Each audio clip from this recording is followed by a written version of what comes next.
Mental Healing Made Plain. Lesson 1. I am now going to suppose that you know nothing of mental healing and have come to me to ask what it is and how it works.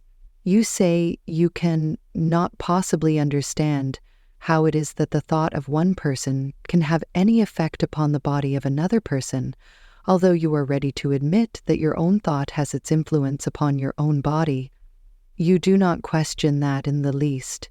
You know that your hand moves in obedience to thought, and so with all the members of your body. This has gone on so long, and you are so accustomed to it that it seems a simple fact enough. It is, however, really a very complex and mysterious process. Merely taking it for granted does not explain it. What is thought? That it should act on the nerves and muscles of your body and produce motion. Whoever saw thought when it so acted on nerve and muscle? No one has ever been able to explain the mystery, and yet we accept it as a fact. Do we do this because physiologists tell us it is so? Whoa. We know it through our own inner experience? For instance, I see a book on the table. I think I would like to examine it. I am conscious of that thought. Then I think I will take it up. I am conscious of that thought also. Then I do take it up, and I know, or am conscious, which means the same thing, that my taking up of that book is the result of my first thinking that I would like to see the book, and afterward thinking that I will see it. I know that my thought has somehow extended my hand toward the table and caused the fingers to close about the book, and then my hand has drawn the book toward me. Hundreds of nerves and muscles have been brought into action, and yet I do not know how it was accomplished. I may have it explained to me how muscles contract and expand, and I may see that the entire network of nerves and muscles throughout the body is controlled by thought, but that is not seeing how it is done. That, it seems, must remain a mystery. But for that reason do we deny it? Not at all. I know of no one who does not acknowledge that thought controls the body. That is, that his thought controls his own body. I shall therefore take it for granted that you will acknowledge that. But when I ask you to go a step further and accept the fact that my thought can act on your body, I am not surprised when you shake your head incredulously and say it cannot be done. But suppose I point to 100 instances where it has been done. Again you shake your head and say, coincidence. Well, I am determined, if possible, to convince you. How shall I proceed? I want to prove that a more wonderful healing power has come to the earth than was ever vested in drug or other curative agent. All the drugs and healing agencies in the world have failed to give you perfect health, and that is why this new power is knocking at the world's door today. It has done more than that. It has entered, but has not been hospitably received by all, and has been rejected by many who needed it most, and rejected because they could not understand, from a scientific viewpoint, how thought can produce the results in healing which are claimed for it. I can well remember how hard it was for me to realize in the early days of my healing that I was accomplishing anything with my thought. It seemed such an airy, impalpable nothing. I could not see it going forth upon its healing mission, and it was not until the work was done that I had any proof of its having gone forth. Even then I was inclined to think it was a coincidence that the patient improved when I began treatment. It was only after many cures that I gave up the idea that the patient just happened to get well anyway. Finally, the coincidences became so numerous that there seemed a law in action, and I was at last convinced that it was indeed my thought that was doing the healing. My faith in the transmission of thought from one person to another was often strengthened by a simple experiment. Perhaps you have tried it. If not, I advise you to, for it is very significant. Get together a few of your friends, blindfold one, and place him in the middle of the room. After having shown him a key or some other object which you intend that he shall find, surround this person in a close circle with joined hands, while all of you think steadily of the key in the place where it is deposited. After a time, the blindfolded person, with slow and uncertain steps, will begin to move toward the key, and will ultimately find it. This is the sensation of the one blindfolded as I experienced it. First, my mind felt utterly vacant, all thoughts seemed to vanish. Then, in a few seconds, I felt pushed as by unseen hands in a certain direction. So strong was the inclination of my body in that direction that I would have fallen had I not put out one foot to save myself. Then, another push, and another step, and so I gradually approached a chair on which the key had been placed. When I reached the chair, instead of veering away from it, or going around it as I might have done, my whole body relaxed, and I drooped over it, with arms listlessly hanging until one hand touched the key. On another occasion, the key was hung upon the wall, and when I reached the wall, I felt a desire to stretch upward with one arm. I did so, and touched the key where it hung upon a nail. Now, had the action of those minds been directed to my mind, I might have had a definite idea of the position of the key. I would probably have thought, the key is on the chair, or the key hangs on the wall, but I had no such definite thought. It seemed more like a blind instinctive movement, for which I could not account. I was impelled to move, I knew not why. It therefore seemed as though the thought acted directly upon my body, without passing through the medium of my mind. Still, had it first passed through the mind, it would have confirmed the fact of thought transmission. The position of the key would have been conveyed to my mind without spoken word, and the thought itself must have been transmitted directly and without the usual medium of speech. The law of telepathy, or thought transmission, is now accepted by scientific men the world over. But I am assuming that you do not know this, and that the subject is entirely new to you, in which event you have a simple experiment at hand. It is easy to try it and convince yourself, for personal experience goes a long way toward conviction. In fact, conviction seldom comes without it. There is a large hospital in Paris called La Salpêtrière. It is one of the oldest and largest hospitals there, covering an area of 74 acres and consisting of 40 live large blocks. In that hospital, the patients are treated almost entirely by the power of thought. The doctors there do not call it mental healing, however, they call it hypnotic suggestion. But thought power is the agent just the same. They do some queer things there which you would hardly believe, did not the reputation of the physicians and the standing of the hospital back up the statements. NW, hypnotic suggestion differs from mental healing in several respects, one of which I will mention. In hypnotic suggestion, it is deemed necessary to throw the patient into a peculiar state of sleep, which is called hypnosis. In mental healing, we do not think that essential, for we believe it to be an abnormal or unnatural condition, and would therefore avoid it if possible. But let me tell you what is done to these patients while in the state of hypnosis. A drop of cold water is placed on the flesh, and the patient is told that it is boiling oil. It then draws a blister. Now, how do you suppose this is done? Quite a mystery, is it not? But being done by reputable doctors in a reputable hospital, you cannot very well doubt it. Then these doctors take a fly blister and divide it into 3 parts, 1, 2, and 3. Number 1, they place upon a patient's right arm, number 2 upon the left, and number 3 upon the arm of a person who is not in hypnosis. This done, the doctor says of number 1 that it will not draw a blister, and says nothing of number 2 or 3. The result is that number 1 does not draw a blister. They call that negative suggestion, which means that the blistering power is all taken away from the number 1 piece of fly blister, while it remains in the other 2 pieces, numbers 2 and 3.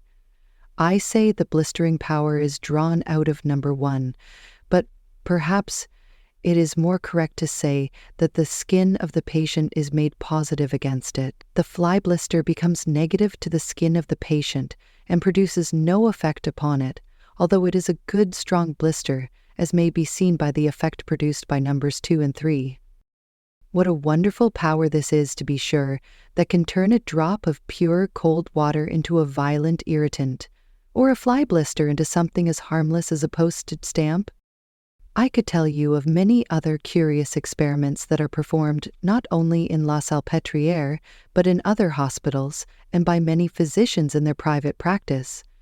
Dr. Charcot, whose standing at the head of the medical profession no one will question, is known to have used hypnotic suggestion largely and in preference to drugs, and the same is true of many of the most advanced physicians of the day. I will now quote from the Medical Summary of Philadelphia, which says editorially, "A popular writer has said that suggestion is the moving power in the treatment of disease. Experienced practitioners habitually employ it to advantage of the patient. Prudent friends and callers at the bedside practice suggestion by taking with them the assurance of better things to come. A word of cheer, the reassuring smile, inspires hope. This, too, is suggestion. Pain, sleeplessness, neuralgia, rheumatism, headache, etc., often yield to suggestion. If, with ability to diagnose disease, and without the aid from coal tar sedatives and opiates, the physician can relieve such maladies as headache, lumbago, sciatica, or the anguish of rheumatic joint, duty imposes the obligation to do so. This shows the trend of the more advanced and liberal in the medical fraternity, and for my part I am not at all inclined to antagonize the profession as a whole. Or, indeed, at all. What if there are some illiterate physicians who are opposed to the new movement? They do not lead the van. There are others more intelligent who are in the lead, and the ignorant will follow. I have many regular physicians on my list of subscribers who write me for instruction, others who actually send their patients to me for treatment, and others still who take treatment themselves, who acknowledge the inefficacy of drugs and ask for something better. One physician in New York asked me to go in partnership with him, and if the truth were known, physicians as a whole are not so prejudiced as they are represented to be. Of course, if we go in as cranks and order that the attending physician be turned out of the sick room, we naturally stir up some ill feeling. That is the mistake the Christian Scientists have made, as in the case of Harold Frederic, where the doctor was discharged and the patient died. If the Christian Scientists always saved their patients, it would be quite another thing. They could then discharge doctors with impunity. But since they often fail, it were better not to attempt to carry things with so high a hand, since it serves to bring discredit upon their movement. Mental scientists, on the other hand, are more modest in their claims, more courteous to the medical profession, and rarely fail to heal their patients.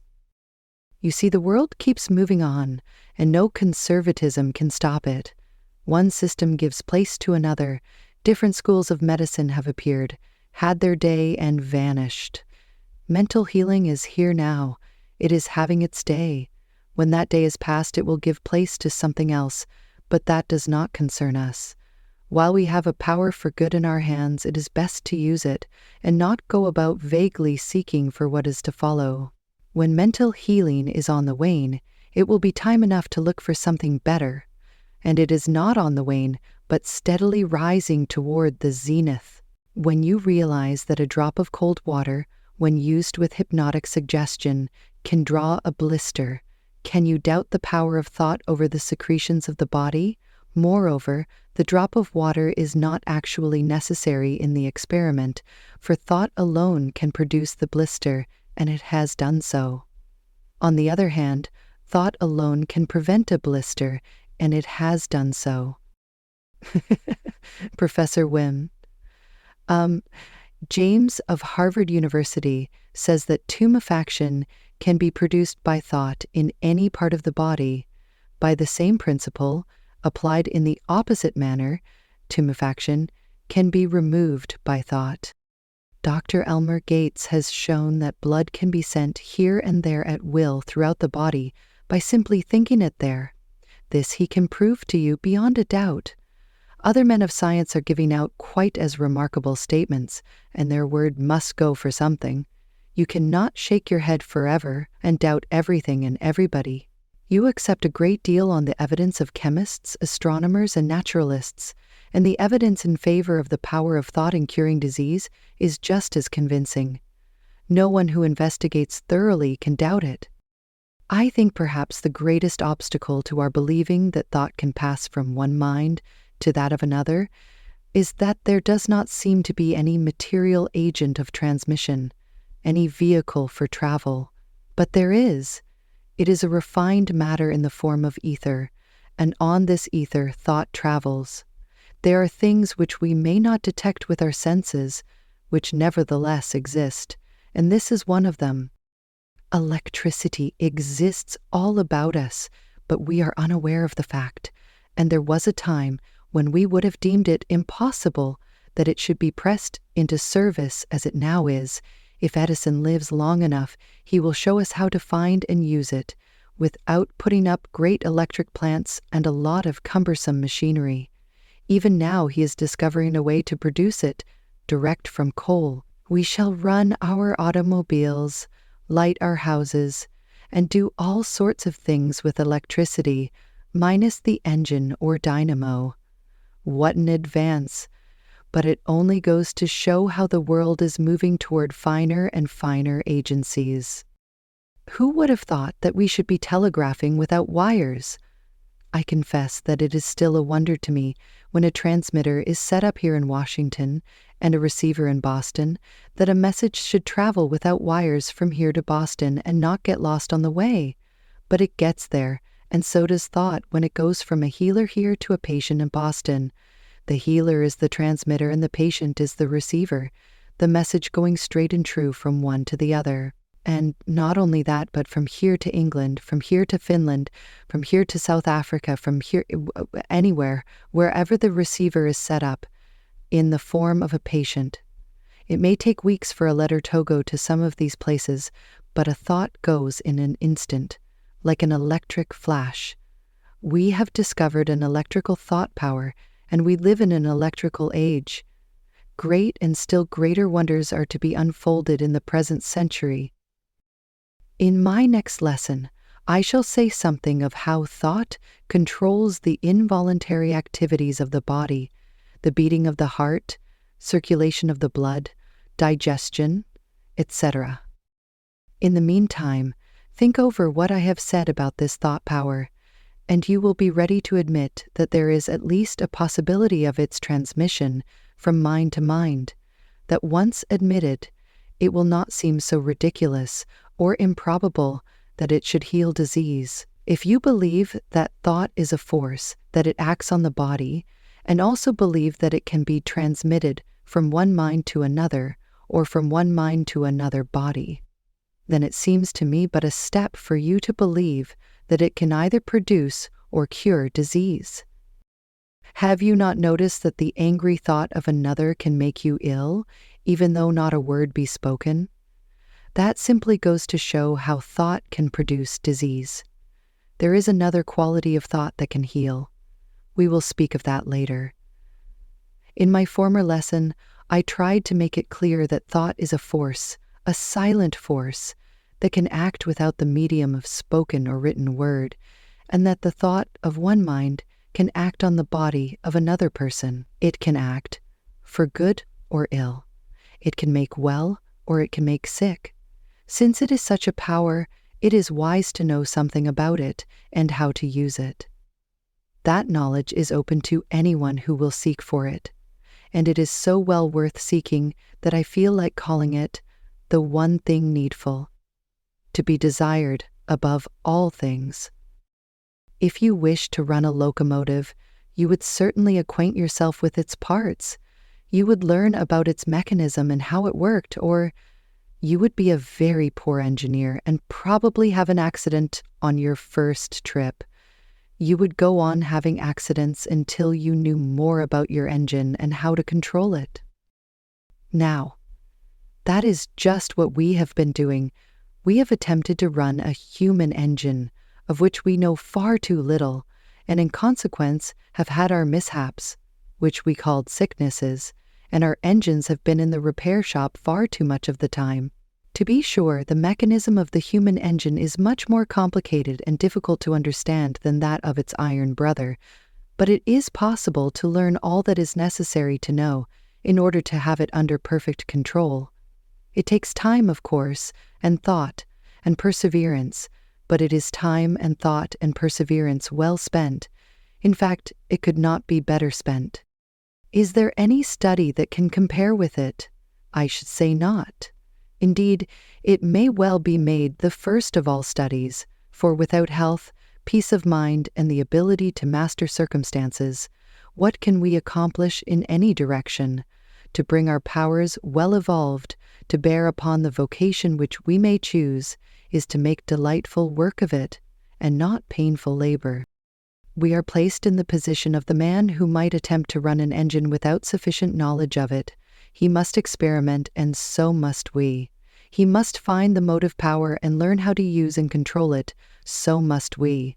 He must be able to increase that motive power, so must we. But here the analogy ends, for while the power of an engine has a limit, ours has none. I once saw a slender, delicate little fellow, who had been without food for a week, perform a feat which would have shamed a Sandow. He had been thrown into a hypnotic sleep in a public hall and kept under constant surveillance during the 7 days of his fast, and at the dose he was placed in a chair and held down in it by 6 strong policemen. At a signal from the man who held him in hypnotic control, the little frail creature sprang up and threw off those powerful men as though they had been insects which had settled upon him. Now, where did his strength come from? It was certainly not resident in his flabby muscles. I have seen many exhibitions of this kind, and it all goes to convince me that we are open on the inner mental side to a great reservoir of strength, which can pour into weak muscles and strengthen them on the instant.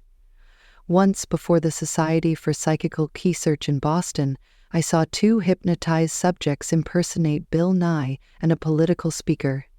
The operator simply suggested to the one that he was Bill Nye and to the other that he was on the stump in the interests of his candidate. The pseudo-Bill Nye was irresistibly droll, and his eloquence flowed in a steady stream to the end of his long address. The stump speaker was just as good in his role, and to me it was remarkable that each should so excel in his oratory, for certainly the operator could not have given more than a suggestion for each to carry out.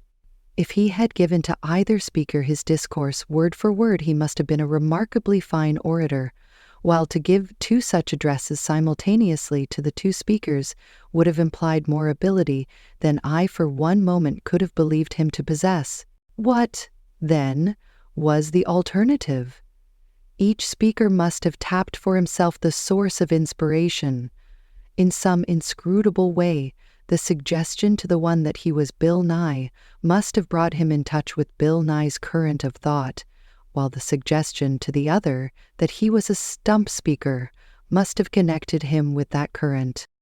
These instances and many others of a similar character have led me to think that back of each one of us is this great reservoir containing all that it is possible for us to express, of strength, of vitality, of health, of harmony, of beauty, of all that we can imagine, of all that we would be.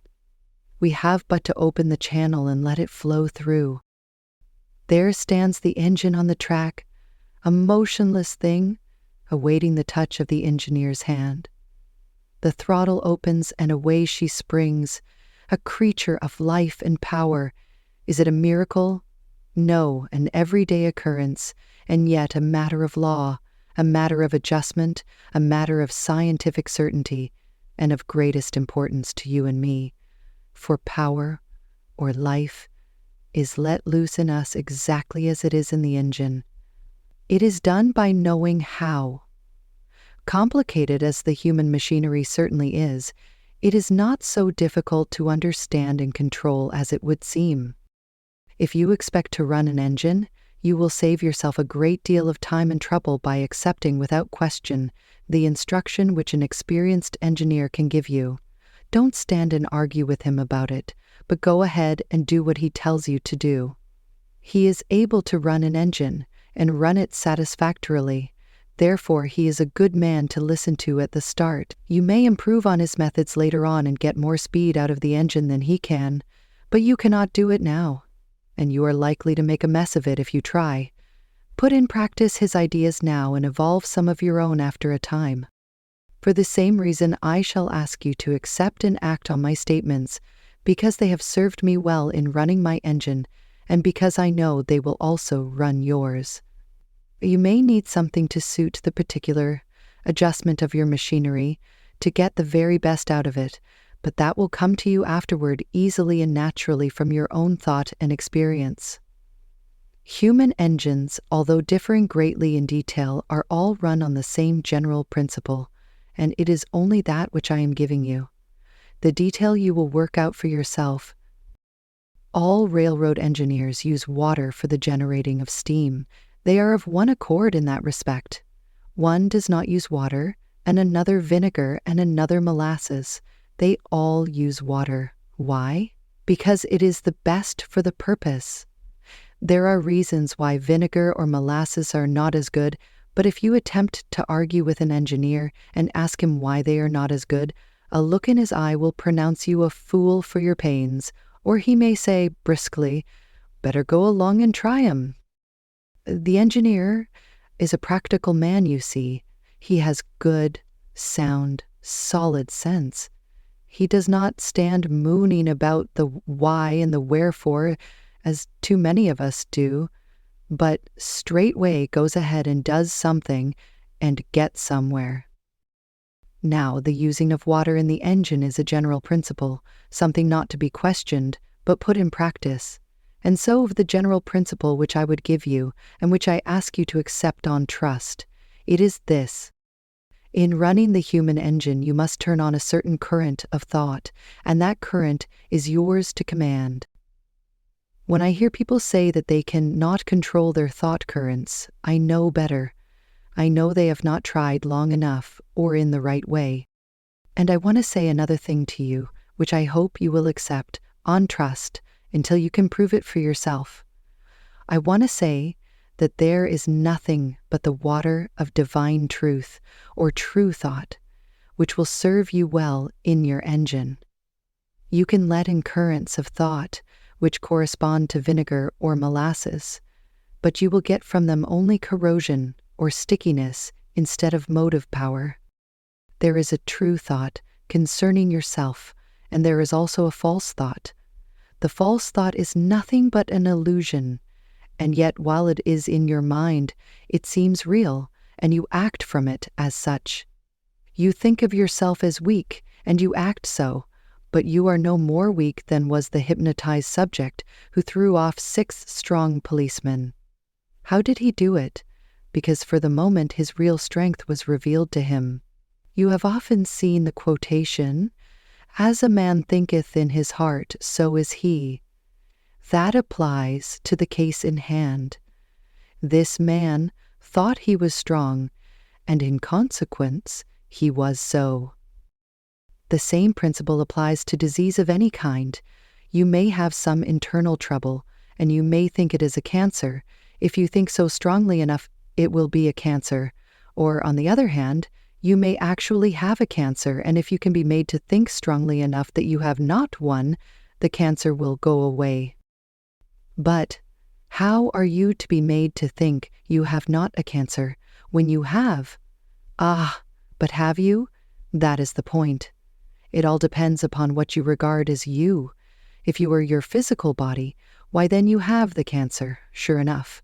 I shall not deny it. What I do deny is that you are your physical body, and I declare instead that you are your physical body, and I declare instead that you are your birthless, deathless, spiritual identity, having the power to put on many envelopes of flesh which you will call your body. No one knows how many of these envelopes you have had already. Tilda, no one knows how many you will have in time to come.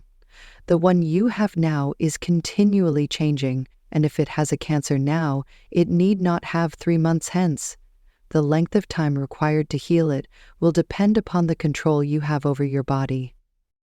Now listen, when I say the control you have over your body, does it not sound as though you were something above and superior to your body? Else, how can you control it? As long as you think of yourself as your body, or your body as yourself, you cannot establish any claim of superiority over any of its states or activities, or be able to bring them under control. When you say, of the real self, which is you, that it has not a cancer, you are speaking the truth, for the more you know of this real self, the more strongly you will realize that it cannot have cancer or any defect or disease. And, as you realize this, your thought takes on a positive character because it now is the real thing and not subject to illusion. It is now thinking the God truth, is alive with the divine energy and can heal your body. And what is true of healing disease in the body is also true of healing the mind, of its worries, its troubles, its apprehensions, its griefs, its weariness, and all its woes. I can feel within myself how it is that the true self is not touched or hurt by any of these things. But the difficulty is to make my thought clear to others. Just as I was thinking how I might best express myself on the subject, I came across the following, which seemed to throw a highlight on my thought. It is from an article by M.E. Carter in the Humanitarian, originally published in Mind. Some years ago, while at Greenacre, Elliott, USA, I saw a picture that impressed me deeply. It was painted by an idealist, a girl only 19 years of age. The picture represented a beautiful head, the face being perfect in outline and color, but the large dark eyes seemed to be looking far away, seeking with a hungry, unsatisfied expression something apparently unattainable. The face was inexpressibly sad, with all its beauty and earnestness. Close beside this head, with the cheek almost pressed against it, was another head, the face perfect in serenity, and a study in its calmness and peace.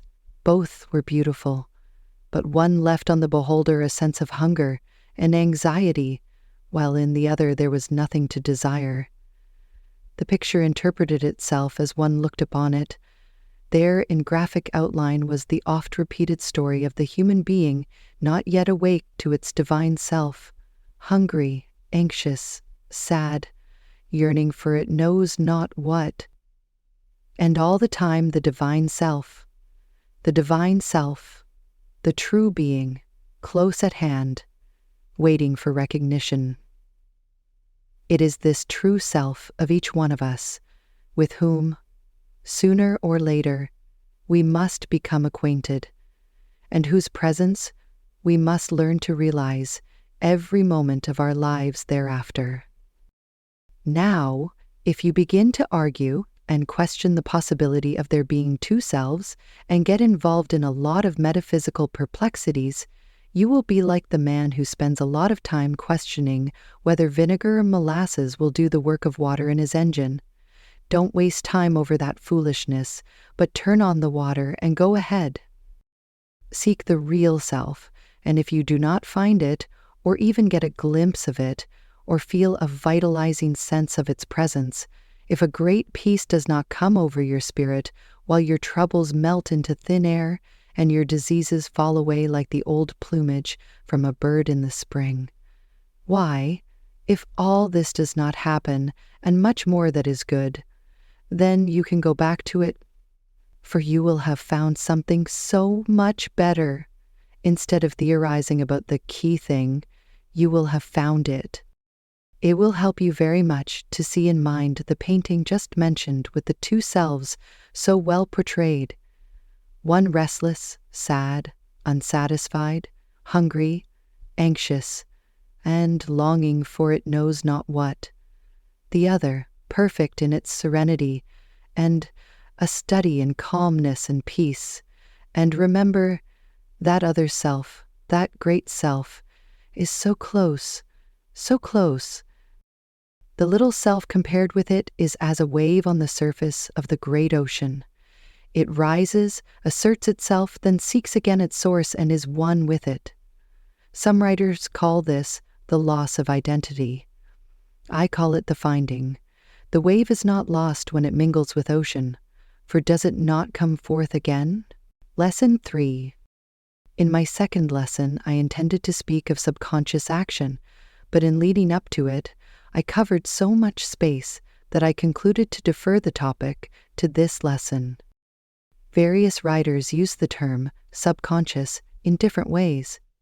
With some, it seems to indicate what I should call instead the superconscious, or what Emerson called the oversoul.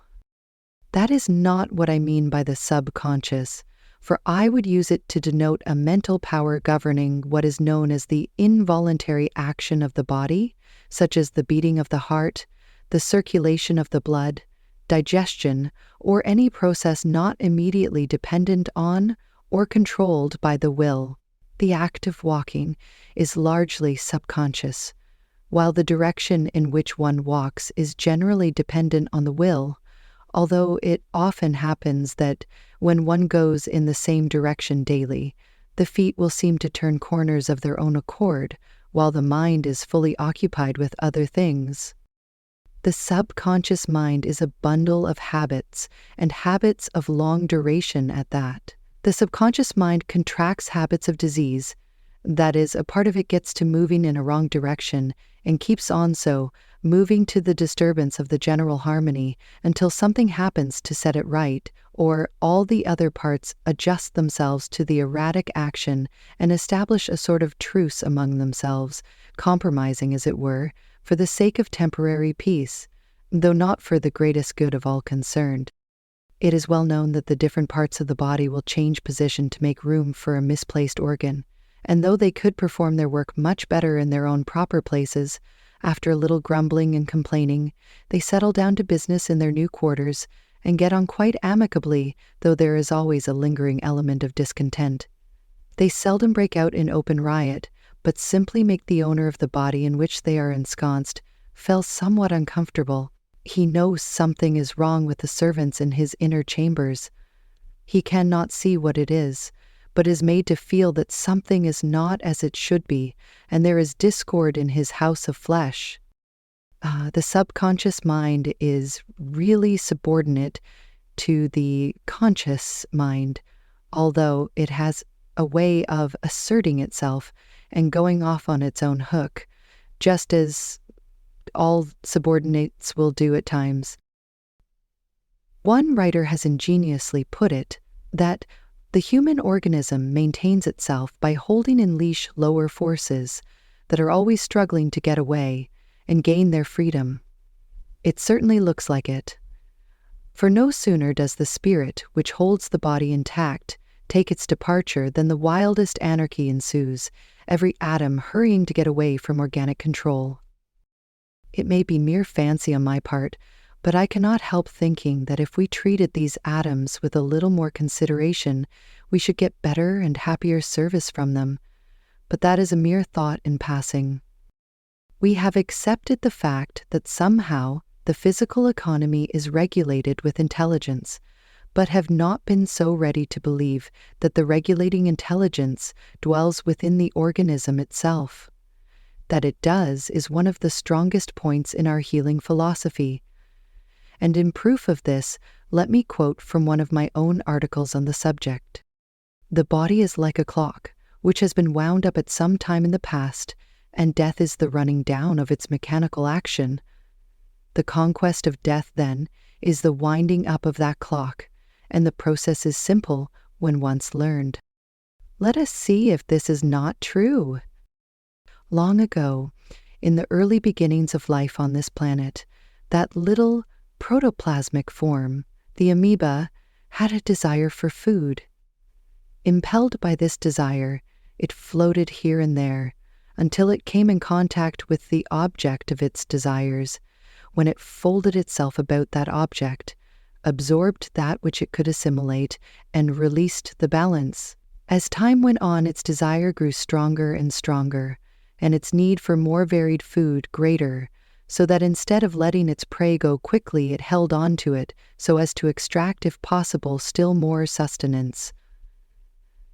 This resulted finally in a settled contractile effort, which converted the flat surface of the amoeba into a tube-like formation, the first nucleus of a stomach. But this little stomach could not digest all that it stowed away, and would probably have had a severe touch of indigestion had it not in time gotten rid of that portion of its food which could not possibly be assimilated. Therefore, ducts or channels were formed for liquid and solid matter to pass out of the little organism, which no longer needed them. These ducts were primitive bowels and kidneys. To supply other needs, eyes, ears, heart, lungs, and other organs were formed. These organs owe their origin and growth to conscious action on the part of the individual projecting them. No matter how low the form of life, if it has any knowledge of external objects, it possesses consciousness, for to be conscious means simply to know. The word conscious, meaning from the Latin conscius, from con, and scire, to know. The amoeba was conscious because it knew of the presence of its prey, and it had volition because it willed to grasp that prey. It acted then with conscious volition, and in this way it projected the organs which it afterwards developed. But as its desires grew apace, it dropped the control of the first established activities, because it could do so by virtue of mechanical law. If you set a ball rolling, it is carried forward by the momentum given by your hand, which is the agent of your conscious volition, and the ball rolls on until the force transmitted is spent. By the same law, the mechanical action which was set up at first in the body by conscious volition continues until the force imparted to it is exhausted. In this way, our bodies are running as the result of an action set up long ago. As we go from childhood to old age, we get farther and farther from the original impelling force, until finally the mechanism runs down, just as a clock would, with no hand to wind it. But just so surely as the clock can renew its action, just so surely can the human body do the same and escape that cessation of activity which we know as death. What we must learn, then, is how to wind the clock, and also how to regulate its machinery. I will tell you how to do this. The machinery in the subconscious mind is not like wood or steel, and so you regulate it with different tools. The tools you must use are words either in thought or spoken. You can also use emotion, which is sometimes utterly without words. If people understood this better, they would know why a mental healer tells a patient that he is well and strong when he is evidently sick and weak. If the subconscious mind were not under the control of the conscious, it would not do the slightest good to make such an affirmation. It would produce no more effect than a pebble thrown against a stone wall. That it does produce an effect is due to the fact that the subconscious mind is sensitive, vibrating substance, mind substance, and when it is touched by a living word, it moves in accordance with that word. Living words are words of health, words of success, words of good cheer, and the subconscious mind responds to them by producing better circulation, better heartbeats, better muscular and nerve action, better sight, better hearing, and better digestion.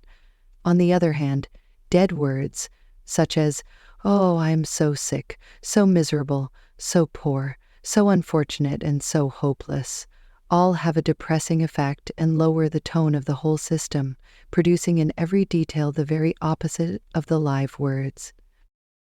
Not once alone in the history of the world was the word made flesh, but every day and every hour and every moment is it occurring. The word is always being made flesh, and happy he who chooses the living word. If I tell you that you are well when you think you are as sick as you can possibly be and live, it will seem to you like a baseless and unreasonable assertion, but it is not. And why? Well, it is not baseless or unreasonable from the fact that I am not talking about that physical mood which constitutes your present state. If I see you in a rage at a certain moment, and yet know you to be naturally a person of equable and sweet temper, shall I pronounce you a savage brute? Shall I take this ephemeral state to be you? You know I would not. Very well. Your sickness is just as much a passing mood of the body, and I take my firm stand on what I know to be true of the real you. I speak from that standpoint, and thus my statement is true. You know, there's a real you, which is back of all moods, all experience, and all change. You feel it to be so. I know that much, and I know something more, something of great importance to you, something that will serve to lift your head above many a trial, many a sickness, many a loss. It is this: the real you is a great self, as glorious as an angel, as radiant as the sun.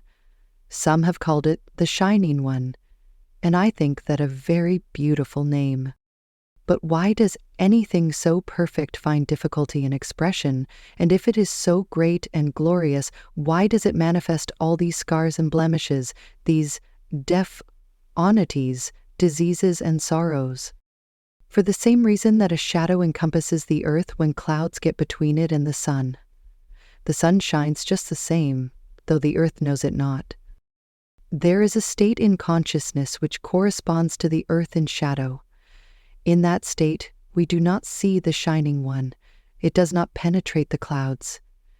It cannot manifest where the atmosphere is not a good medium, but it still shines on, pure, serene, and perfect. It is hard to prove in so many words that which the soul knows to be true, but there is no truth of which I am more fully convinced than that of the perfect indwelling self as the radiant center of life. I am also convinced that this perfect self, acting on the conscious mind and through it on the subconscious, will dissipate the clouds of disease, of trouble, of poverty, and all that offends, leaving only that which is beautiful and sweet and good as the bodily expression of the Shining One. I said in the preceding lesson that I must ask the student to take some statements merely on the strength of my assertion, not that I would be dogmatic, but because I know so much time is wasted on metaphysical argument, which might be at once utilized for practical ends.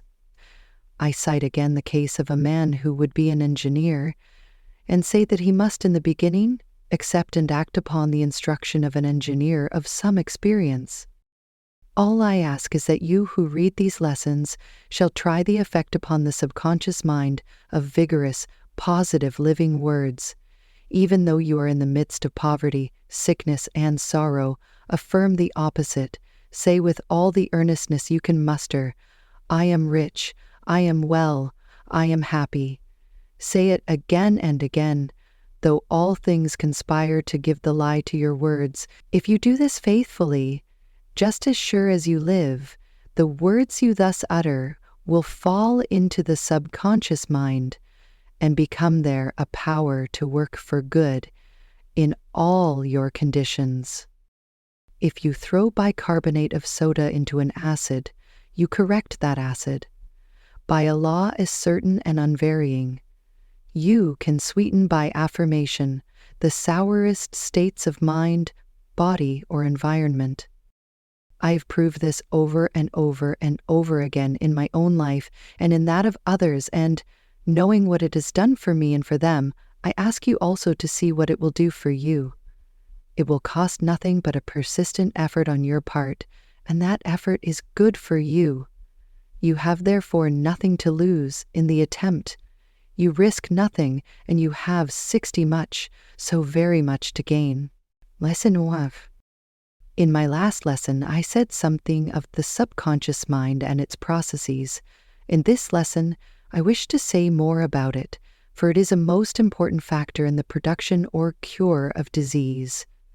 To most people, the term subconscious mind conveys but scant meaning, and even psychologists know very little about it, but we know, or at least a little reflection will lead us to the conclusion, that there are mental activities which seem to be carried on without direct volition or any consciousness that they are occurring. When you were a little child just learning to walk, you had to balance yourself very carefully on one foot while you lifted the other and took a step forward. Sometimes you did not succeed in maintaining your balance, but after many trials, it became easier, and soon you were able to walk, but even then you could not run or play leapfrog. Those were later accomplishments. The first effort in walking led up to these later efforts. In the meantime, the first effort had become a habit, a something which could be done without constant care and supervision. Now you can walk and think about something else all the time. If every day you go to business by the same route, after a while you will not need to think about your course, for you will turn corners unconsciously and finally bring up at your office, hardly knowing how you got there. Possibly you may have been deep in thought all the while. Your walking, as mere muscular activity, was subconscious, and that which sent your steps in one direction was also subconscious. Life is made up of these subconscious activities. They start in the conscious mind and pass thence to the subconscious. Prof. James of Harvard, in his Psychology, says something to the effect that art would be impossible were it not for these subconscious processes.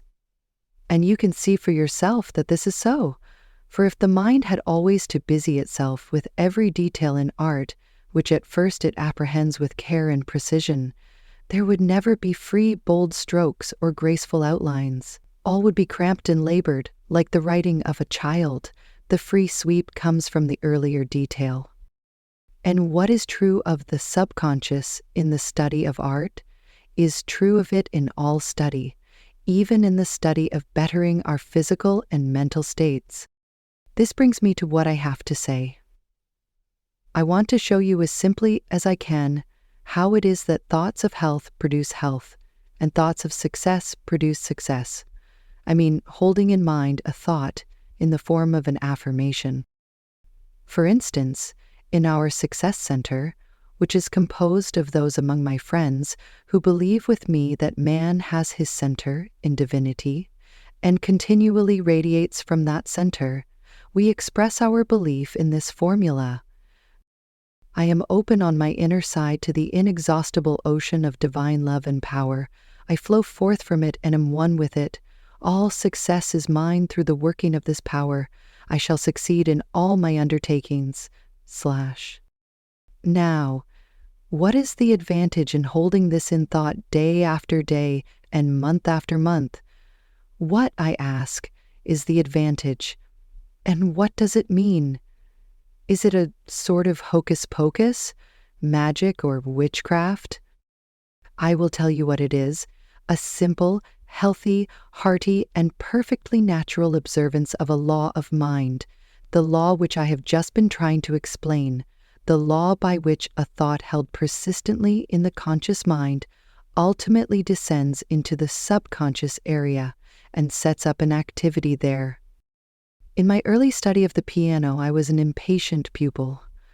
I could not understand why I was kept on scale and arpeggio when I thought I could learn to execute them just as well by taking them as they occurred in a piece of music. My teacher knew better, and he said, "You must make these things a habit so that you execute them unconsciously, for after a time, when you have other things to consider, you cannot at the same time give your thought to technique and detail."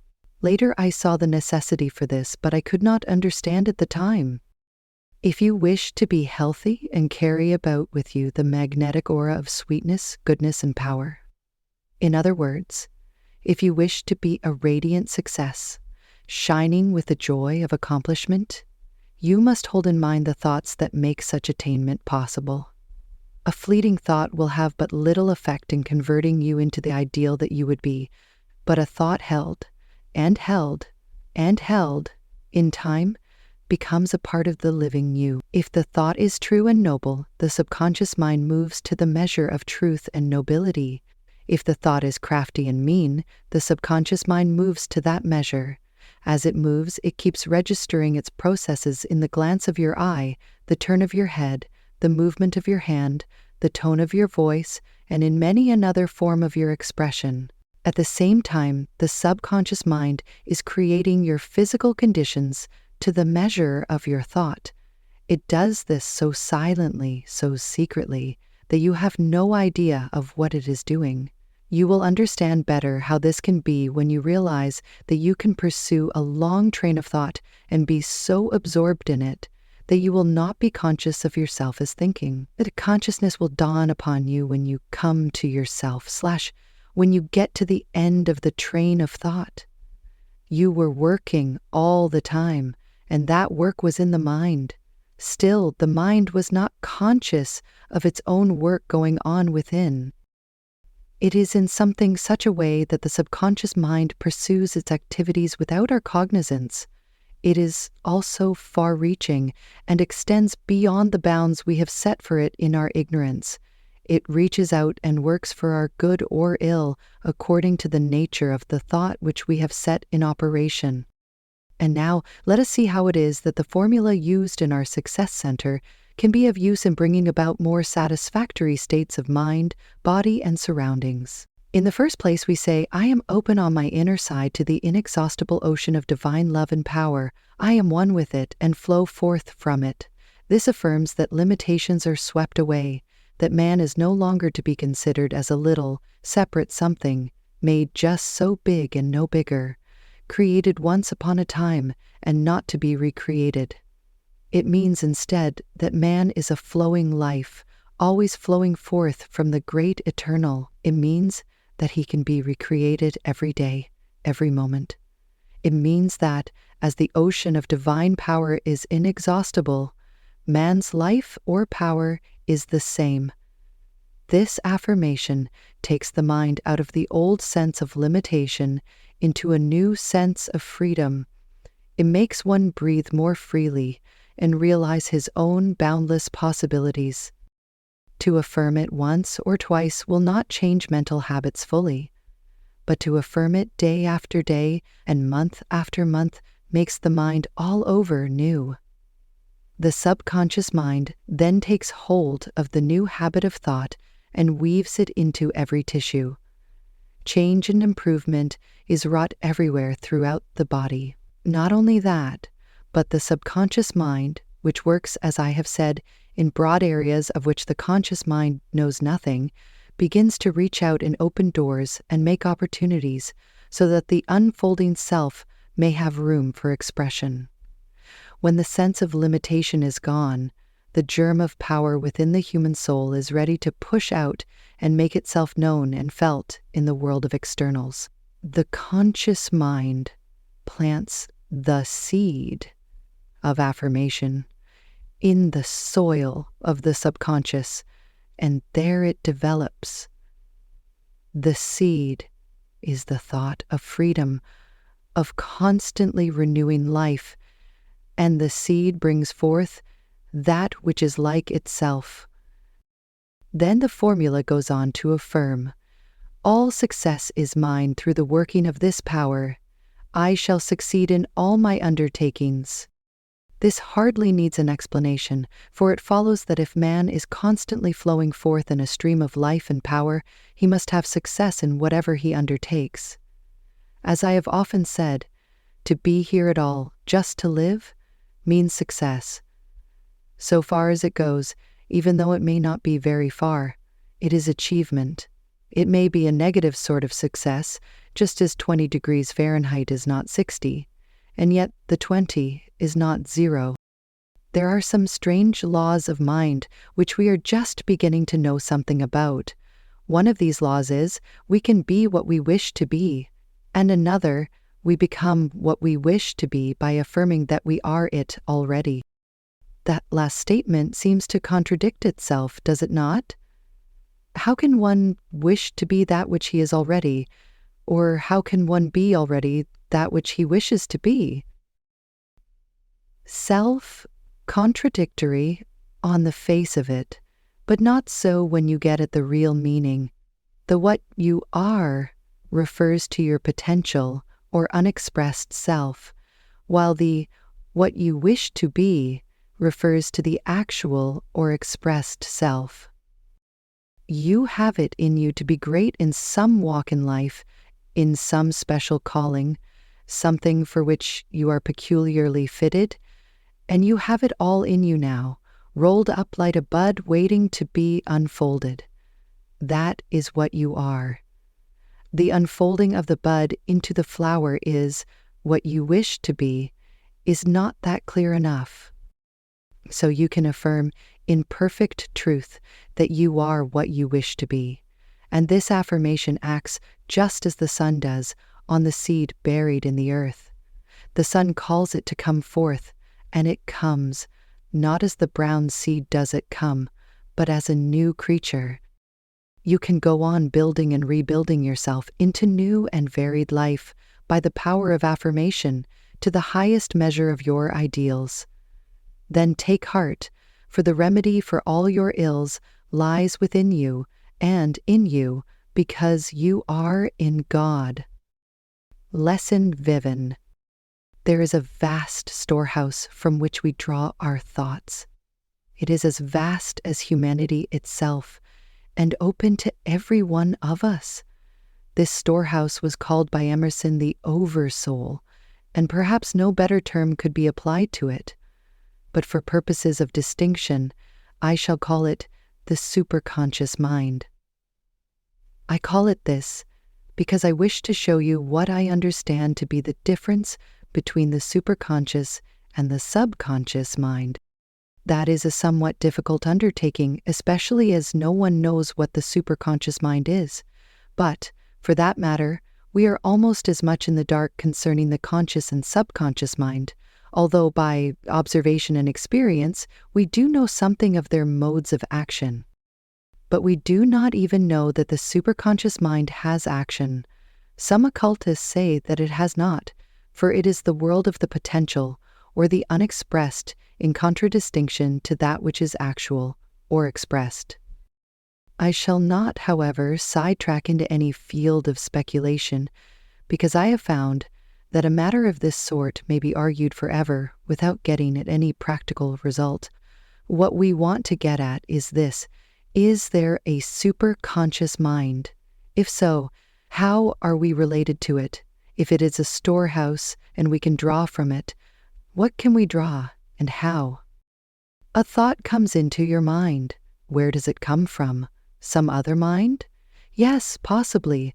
But where did it come from in the beginning?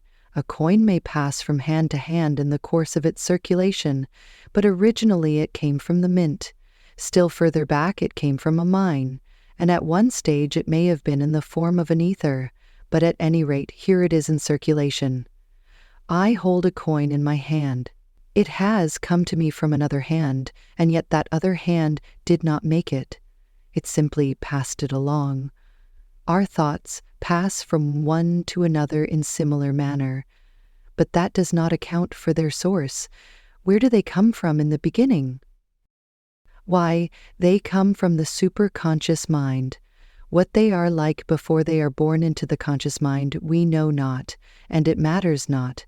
It only matters that we get these thoughts, and that they prove to be the right sort of thoughts to work out our health and happiness. We want something which shall feed the machinery of life and make it speed on merrily, singing as it goes, instead of creaking, groaning, and finally stopping entirely. We have reached a place in intelligence where we know quite well what we want from the storehouse, but we doubt if we can get it. The doubt paralyzes our effort, and we do not try to get what we want. We know that thought pours in upon the mind in a steady stream, but it seems to come in hit or miss fashion. There does not seem to be any law about it. There is just the mistake we have made, for there is a law about it. Every thought that comes to us is drawn as unerringly as one chemical atom is drawn to another. A thought is drawn to the mind by the presence of something in that mind to which it is related and which attracts it. We will not go away back to a possible beginning and ask how the first something came there to attract the second something, for that would be getting too metaphysical. That would be asking why. You are you, and not somebody else, and, as Southern would say, that is one of the things no fellow can find out. No, we will just start where we find ourselves, with the mind just as it is, and see what it does with the superconscious storehouse and its contents. It draws on this storehouse, and it draws that which is attracted to it by law. If the thought is on art, then it draws that which relates to art. If it is on music, then that which relates to music, and so on. Whatever one undertakes to do and lets his thought dwell upon, to that is he continually drawing fresh stores from the superconscious mind. The old idea was that each person had a certain amount of talent or genius, and that beyond that limit he could not go. The new idea, and a blessed idea it is too, is that there is no such grudging stint given out, while the balance is forever held away from him who desires it. No, the limit is swept away, and man is coming to know that he stands at the open door of an infinite supply. When I hear anyone saying, "The desire of my life may yet to become an artist, but I am too old now to begin," I think of my mother, who began the study when she was about 50 and became a very fine artist at the age of 60. If you desire intensely to do anything in the way of achievement, know that you can do it, no matter what your age or your drawbacks. If the desire of your heart is to heal the sick, it shows that somewhere hidden in you is the power to do it. Just open your mind to the superconscious and let that flow in which is allied to you and which will unfold your power. We are at all times open to the superconscious, but we can increase our receptivity by an act of the will, by desiring to be receptive. We can also, by an act of the will, exclude from the mind all that is extraneous or foreign to our purpose, just as one would weed a flower bed of all but that which he wished to cultivate. The healing thought comes down from the superconscious, hence the power of those beautiful words. Lo, the healing power descending from within, calming the enthreb of a brain and breeding peace among the grieving nerves. If you are suffering intense pain, either of mind or body, repeat these lines and desire intensely that the healing power shall descend. Then wait and fully expect that it will. When it comes, it will seem like a fine shower falling gently upon your fevered brain, while little rivulets of heavenly peace course their way along the troubled nerves and quiet their grieving. I know this to be so from actual and repeated experience. My readers have only to prove it for themselves. The superconscious is, I believe, the realm of the divine. How then does it happen that thoughts of worry, of hatred, of dishonesty come to us from that source? They do not. When a bright new coin comes from the mint, it is quite different from lesson C. When people ask me how mental healing is done, I find it as difficult to answer as though they had asked me how to execute Beethoven's Sonata Pathetique. Both involve so much. Both are built up out of details laid in orderly sequence, one upon another, and in an attempt to see what the building means and how it is accomplished, one must trace the details. In mental healing, these details are mental states, which follow one upon another until that state is reached, from which the healing vibration can go forth. I am going now to outline some of those states, drawing on my own consciousness for the purpose, and observe, I am going to tell you how I do healing, and not how someone else does it. I do not intend to stand sponsor for the profession as a whole, nor for any branch of it, but simply for myself. There is a knowledge that precedes experience, which we call intuitional or transcendental, and there is the same knowledge after it has been verified and made practical by personal experience. It is the latter which I wish to give you in these lessons, and in order to give you my own experience from the beginning, I am going back to the time when I first heard of mental healing. It was in Chicago, at the time when the Eddy movement was first making itself known there. Many of my friends were interested, but I felt utterly indifferent, although Wall was in a wretched state, both mentally and physically. One day a Christian Scientist took luncheon at the place where I was boarding. And I sat in silent scorn during the entire meal while she made the best of her opportunity in trying to convert everyone at table. I think she succeeded with some, but she only aroused in me a thorough antagonism. Once or twice I caught her eye, if one can be said to catch an eye that has not a ray of human interest in its cold and staring surface. It was an eye that had no depths, and I was afterwards told that such was the effect. When one withdrew entirely from the illusion of mortal mind and became one with divine mind. This is not intended as a reflection upon Christian Science, but to show that some of its disciples are mistaken in their application of its principle. But, as I said, I caught her eye only to let it go again on the instant. I did not want Percept to hold it, for it made me shudder. I thought I would rather die than to be called back to health by anything stored behind that eye. I also looked critically at her snow-white hair and her wrinkles, not knowing enough of the principles of Christian Science to understand that she was in the pin-feather stage of the divine manifestation. Somehow her words and her appearance were in such violent contradiction that I really felt the poor creature to be slightly crazed. But the incident made an impression upon me and had its use in my experience several years afterward. When I became interested in the study of mental healing, I then remembered the uncanny influence of those eyes and determined never to get so far away from the human as to be devoid of sympathy. Naturally, this drew me to the other extreme, and I gave out so much that I became depleted. My patients grew fat and rosy, while I grew thin and pale. Then I saw my mistake, and little by little, I learned how to let my heart go out in love and sympathy to the suffering, while at the same time my intellect saw clearly the illusory nature of that suffering, and that it had no place in true being. But to go back to the Chicago incident, it was certainly one of the details necessary to the building of a state of consciousness in which it was possible to do mental healing. At the time, it meant nothing to me but an unpleasant episode. Now, as I look back, it means much more. It was really my first lesson in mental healing, and I did not know it. Time went on and my health grew worse and worse until, every resource having been exhausted, I was persuaded to take a course of mental treatment, and slowly, very slowly, I found my way back to health and strength. Then my interest was thoroughly aroused, and I determined to make a thorough study of the subject. Observation soon taught me that healing was not confined to one school or one method. Hence I inferred there must be some general principle underlying all and common to all. What was it? How should I find it?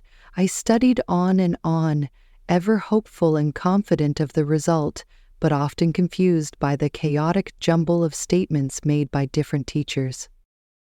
I went into Theosophy, not because of its therapeutic value, but because of its exposition of occult laws.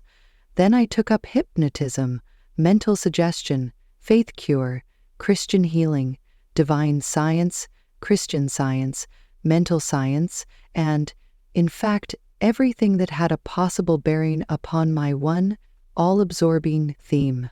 So great was my enthusiasm that the days seemed too short for my purpose, and I pressed the long hours of the night into my service, and, strange to say, I found the wakeful hours of night more restful than those of sleep. Finally, there came a night which I shall never forget, as it held for me a new and wonderful experience. While perfectly wide awake and thinking out a problem, I suddenly found myself standing in the middle of the room in what seemed a substantial body, while my physical form lay stretched upon the bed.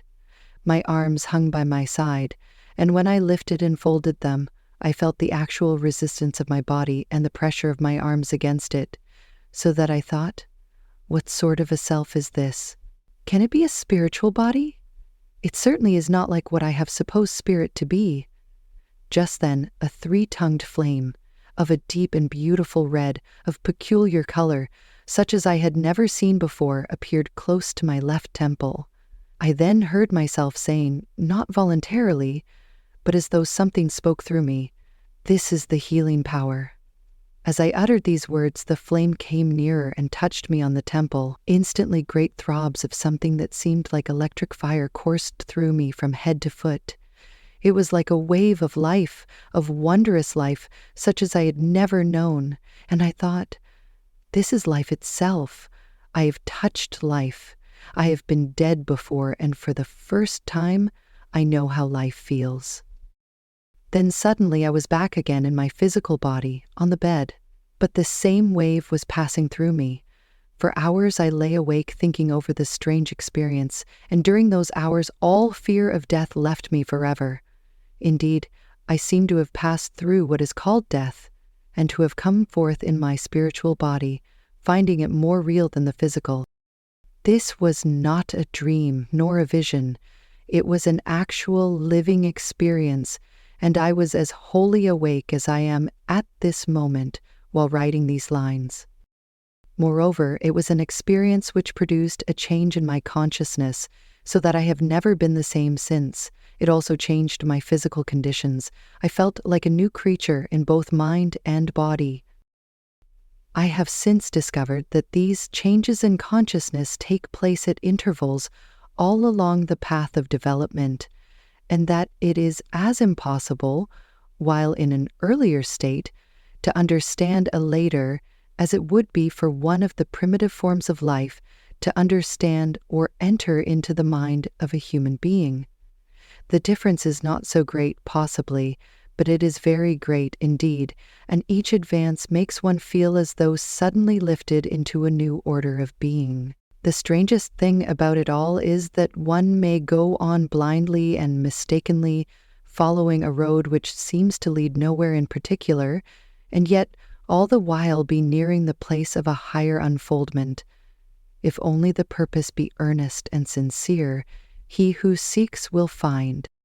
It is these states of consciousness which come later, which are difficult to explain to the beginner.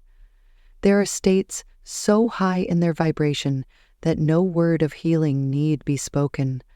Jesus was in this state at times, when the healing power emanated from even the hem of his garment. At other times, he found it necessary to speak the word. When he was in the higher state, he was in the Christ consciousness, and that state is not too high for any of us to attain, if we may believe his words. The works that I do, ye shall do also. Do not think that because your mental sky is gray and leaden today, and because you may have been in this state for years, that it must continue always. Believe me when I say that you can enter new worlds one after another within your own mind, and find each one fairer and brighter than the one preceding. In my last lesson, I spoke of the healing power as descending like a cooling shower, and in this I speak of it as a fire. This looks like a discrepancy, but it is not. I use the word fire not to indicate heat as we understand it in a material sense, but as it conveys the idea of vitality, of life. Electric fire seems to mean something quite different from fire in the usual sense. An electric fire, for instance, might be intensely vitalizing, and yet fall like a cooling shower. We are obliged to take literally from the material world the terms we apply to spiritual things, but the mind which is awakening to the inner life will always transcend the symbolic term and know the thing itself in its true reality. As you enter one new world after another in your consciousness, you will look back upon this present state from which you will then have emerged and wonder how you could ever have been held within its confines. Somewhere, I have seen a pretty picture of a fluffy little chick looking down upon its broken shell and saying, "Did I ever come out of that?" The mental state which you are in now will someday be to you the broken shell, and you will look down incredulously upon it, saying, "Did I ever come out of that?" Lesson 7. When I began the study of mental healing, I imagined it was something to be acquired after the manner of arithmetic, geography, chemistry, or any other of the studies which we pursue in the ordinary course of education. I expected to get hold of rules, such as one finds in grammar or mathematics. I procured course after course of instruction in order to discover these rules, or some exact method by which healing was to be accomplished. Of course I was disappointed. This secret might be an open one, but nowhere did it seem revealed to my waiting eyes. Each writer in his or her fashion seemed bent on revolutionizing my ideas instead of giving me anything practical. This made me impatient, for I wanted to get hold of something as definite as a mathematical statement, which I could work out and prove as I would a sum. I expect you are all seeking the same thing, friends, and I want to tell you right now that you will not find it. No one can tell you how to do mental healing by rule, as you would make a cake or put up a doctor's prescription, for it is something which cannot be done in purely mechanical fashion. In this sense, it is more of an art than a science. To be sure, science is the basis of art, and without it, art would be impossible. Still, science is merely mechanical and coldly exact, while art is spiritual, creative, and free. Bound only by laws of its own, it juts out over science in boldest abandon. Apparently, without support, it has an inner force which counteracts gravitation and holds it well poised between earth and heaven without the danger of a tumble. You may teach a student the mixing of pigments, the laws of perspective, and the handling of the brush, but all this will not make him an artist, for unless he has within him the spiritual and creative force, he will, with all your teaching, produce nothing but mechanical daubs. It is on this principle that all the best teachers of the art of mental healing attempt to wake within you the spirit of the thing instead of giving you mechanical rules. They may seem to be accomplishing nothing, but they are doing the one thing needful. If, for instance, you have ideas that are untrue concerning yourself and your relation to the world about you, those ideas must be changed.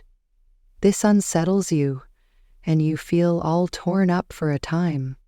Your mental soil has been plowed up for the planting of a new seed, and although the agitation may not be agreeable, it is certainly necessary. The plowing and the planting are the mechanical part, and that is where the science comes in. But a little later, art springs up and creates as it will. If it does not, your seeds are dead, for until there is new life, there is no proof that your plowing or your planting have been well done. Psychologists tell us that ideas organize themselves within the mind, with a dominant idea as a ruler. This produces a certain state of consciousness. But as in external government, every now and then a ruler is deposed, so it is with the government in the idea world within. The dominant idea gets deposed, and a new dominant takes its place. This, as you can imagine, creates confusion and disorder for a time, but ultimately ends in a new order. This new order is a change in consciousness, and with every such change there comes a new vibratory action. There is always an unseen current going out from each one of us, and it is the sum of what we are. It changes as we change, and is as real as any part of us, though it is invisible and intangible to all but the most sensitive persons who come in touch with it. This vibratory current is called the human aura, as many of you doubtless know. Some time ago, when Mrs. Annie Besant was in this country, she exhibited photographs showing how this aura appeared in different mental states. In health, lines were seen going straight out from the body. In disease, these lines drooped and were entangled in a state of confusion and disorder. In anger, they looked like forked lightning and were of a lurid color. In peace and love, they were gently undulating and of a soft and beautiful rose color. These photographs did not actually prove to my mind the existence of the aura, but it seemed reasonable to suppose that there might be something of the kind. Some time afterward, there came to me something in the way of proof. It came when I was looking into spiritualism, and it came in this way. I had heard of an excellent medium in Zeework City, and went with 2 friends to one of his seances. We were entirely unknown to the medium, and it was the first seance we had ever attended. Including ourselves, there were just 17 persons present, and we sat in a semicircle or a sort of horseshoe, the medium sitting at the open end. In giving his tests, the medium designated each person by a number. He gave test after test, but none to our party, and I was beginning to think that the whole thing was prearranged by the medium and a number of confederates in order to gather in the credulous when, to my great surprise, my number was called by the medium, who sat with his eyes tightly closed in a strong light throughout the entire séance. My number was called, and I responded, "Is it I?" The medium answered, "Yes, I mean you. You help people through the mind. I see straight lines going out from you full of power. You carry about with you health, strength, and joy, and they go out from you in any direction where you turn your thought. These straight lines remind me of the rays of the sun. They are so bright and full of life. You help people so much that everyone is glad when you come and sorry when you go. And you do not need to say a word, for your presence is enough in itself. Those rays go out and touch people with new life, even when you are silent." This, coming from a stranger who could not possibly know anything of my work in mental therapeutics, seemed to me a strong proof that our mental states do produce an aura which is felt by others, even when it is not seen, as it was by this medium. Later, I had another proof, for these strong lines proceeding from my early enthusiasm were destined to lose their force and fall in chaos about me, and in the darkness of my despair, I thought they had fallen forever. It was when my husband died, after a violent illness of 3 days. Apparently in vigorous health, he was suddenly prostrated like a strong tree in the path of a cyclone, and I, too, was swept from my feet by the same force, so that I could do nothing. This was a hard experience, for besides the loss of my husband, my hold on mental healing seemed to have gone forever. I still believed in it, but I said, "It is for others and not for me. I can never take it up again." Life was blank, and I had but one thought, one wish, and that was to get some word from behind the veil where my loved one was hidden. On this thought intent, I went again to the medium in New York and had a private interview. His first words were, "Oh, heavy, heavy, heavy. If I could give you wings so that you could fly away from it all, what a gift it would be, would it not?" He said nothing of straight lines or rays from the sun going out from me then. All was dark, heavy, discordant, and depressing. This showed how my aura had changed, but it was not to remain so. Shortly after the death of my husband, a friend came in and asked me to treat her baby, which had been poisoned by milk that had stood too long in the sterilizer. The child was vomiting a green slime and in a very dangerous condition. I remember how I looked up at her with heavy-lidded eyes and said, "Zero, how can you ask me? Surely I cannot help your baby when I have lost the one in all the world whom I would have saved if I could. No, I can never heal anyone again, for I have lost the power." But my friend persisted. She reminded me of what I had done for the child on previous occasions, and ended by saying, "If you will only make the effort, perhaps the power will return to you." And looking at me imploringly, with great tears in her eyes, she said, "Oh, do please try." It ended by my putting on my hat and going with her, but very reluctantly. When I took the child in my arms, I felt an utter deadness, not even pity for the poor little suffering thing. And that was strange, for my sympathies had always been quick and tender, and by far the larger part of me. But way down under all this deadness, there was a small, faint effort to help the child. This grew and grew within me, until all of a sudden I felt a great rush of life, and in that instant the healing power returned. In a few moments I placed the child back in its bed, sound asleep and entirely healed. The idea of which I had lost and regained was as real a thing in the first instance as in the last, and was not the outflow of mere enthusiasm. It really had its rise in what I had thought and experienced, but that thought and experience had not then been deep enough to make the aura permanent and abiding. I had not then reached the place in consciousness where I could remain calm and self-centered when disease walked into my very house and attacked one whom I held most dear. As it was said of the great physician, "He saved others, himself he cannot save," so it may be said of those who heal at the present day. We too often save others, when ourselves, and those who are bound to us in the close ties of affection, we cannot save. But we must do it, and we will do it. I have since proved that, for I have grown in power and demonstrated that power in healing my sister several years ago when the physicians could not help her. But to treat successfully those who are closely allied to us, we must become individualized. We must free ourselves and let our loved ones go free also. We must remove the yokes they have placed on us and also the yokes we have placed on them. About the hardest lesson we have to learn is to let those we love live their own lives as they will and not as we will. We desire their happiness, but we desire it in our way, which is not always their way.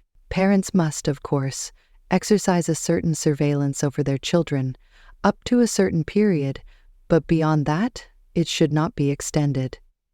You cannot always protect your child by the shield of your experience, for he needs an experience of his own. Let him go free, even though it be to wander forth as the prodigal son to feed on husks, for he will return some day to the good things of the Father's house. And all this loving espionage is born of a wrong belief, a belief that there is nothing beyond the personal mind that can take care of us and fill out our endeavor. But what is there that can do this? Why, a something which we may as well call the supreme intelligence. Do you not see how it worked when my friend came to me and asked me to treat her child? Do you not see how she was moved to come to me, and by that coming drew me out of my heart sickness, disappointment, and depression, into a life of usefulness where my ideals were to be fulfilled? Now, do not mistake me. I do not mean that this supreme intelligence is a thing apart and outside of us, but a something with which we are one. If it were not one with us, how could it be within us and act through us as it does? And I do not like the expression that I so frequently hear, man is a part of the supreme intelligence. A part of anything signifies to me a lack of wholeness, weakness, incompleteness, separation from the whole. My spirit demands that I shall be the whole thing. It also demands that you shall be the whole thing. Whenever I accept anything less than this for you or for me, we both seem to shrink into pygmies. We grow so small and weak and helpless that I have no hope of our ever being or doing anything worth speaking of. But it is such a puzzle, is it not? Is it that I can be I, and you can be you, and yet each one of us be all there is? Well, you see, I am only I, as I reveal myself, in some way, to the senses, and you are only you as you reveal yourself to the senses. What we are back of the revealing is quite another thing, and it is just there and nowhere else that we are one. That is, behind the curtain, all is one, for it has not been separated yet, as it must be in order to express itself. Suppose a great body of water were pent up somewhere without an outlet, then it is all one. But give it an outlet here and there, and each stream as it flows forth becomes separated from the whole, while at the same time flowing forth from that whole. If each stream could think, it would probably think of itself in two ways, one as being a separate stream, and the other as a stream coming from a source. If it were a stream with a merely perceptive tendency, it would only see the stream and not the source. But if it were a stream with a reflective tendency, it would cast its eye back over the current and see where it started from its source, and perhaps even look back of that and see the source itself.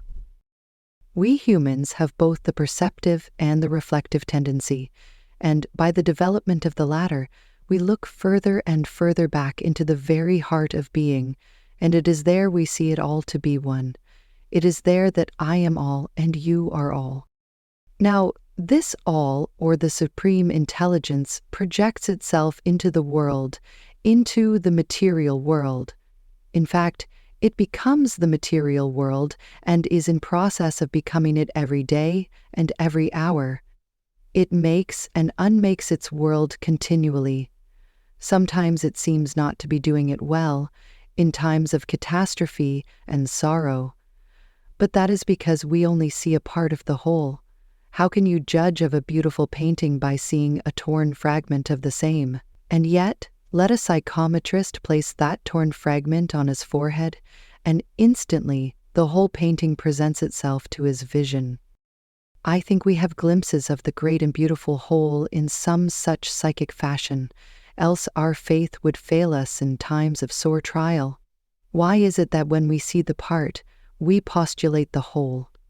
Why is it that when we see imperfection, we postulate perfection? We who have never seen the whole, we who have never seen perfection. Is it not that the whole, which is in itself perfection, lays its impress on the mind, thus moving it to work out in the external the beauty and glory of the life within? I believe it to be so. I am trying in this lesson to cover a great deal of ground, and hope I have made it clear that there is such a thing as an actual emanation or aura, which corresponds to every state of consciousness through which the individual passes. To know this makes mental healing seem more reasonable, because one can see how it is that thought does its work. I have also, I trust, made it plain that one cannot grasp mental healing mechanically or in a coldly intellectual manner, although the steps leading to the healing vibration may be more or less methodical and, therefore, mechanical. I have also shown by incidents in my own experience that failure should not discourage one, even though it come when one has reached a height where success seems assured. I have tried to give a word of encouragement to those who are treating members of their own families and are not succeeding as they wish. To all such I would say again, do not be drawn into the swirl of another's life, whether it be that of parent or child, husband or wife. With the most loving heart you can stand aloof, calm and serene, in the clear consciousness of the all-being. Unless you do this, you will surely fail. And do not feel that you have to do all things by grinding out methods in your everyday consciousness. Leave something for the supreme intelligence within you to work out. Be willing that your loved ones shall pass out of your sight and trust this same intelligence to take care of them. Don't follow them with your anxious thought when they are away from home and your loving care. That anxious thought is a poison to them and to you. I have felt for a long time that there is a first step essential to the art of mental healing, and that is to get rid of the idea of weakness in ourselves. And I certainly do not see how we are going to do this so long as we place God out of ourselves. For this reason, I seldom use the word God, because it brings to my mind the old and mistaken conception which I held for so many years. But with the new conception, I am none the less religious, none the less devotional, for now God, the supreme love, God, the supreme intelligence, is to me the transcendent but ever-revealing mystery. And this God I adore. This is the God who is, indeed, a very present help in time of trouble. This is the God who heals our sickness, and those who wait upon this God shall renew their strength. They shall mount up with wings as eagles. They shall run and not be weary. They shall walk and not faint. Lesson 8. I am now going to tell you of a very singular experience which I think will be of value, because it seems to give substance to much that has seemed intangible. For you know such things as thought, emotion, spiritual influx, and inner experience have been to us very unreal, compared with such things as flesh and blood, houses and lands, money and possessions. It was because of this unreality concerning the inner life and the undue value attached to possessions that the young man was so sorrowful when commanded to sell all that he had and follow Jesus. He seemed to be letting go his hold on reality and getting nothing in its place. He went away very sorrowful, for he had a longing for something better than he could find in his houses and lands, and yet that something was not sufficiently defined to make it an object of pursuit. Being a young man of good sense, that had served him well in the acquisition of wealth, it would naturally seem to him unwise to cut loose from all that seemed so real and pursue a will-o'-the-wisp.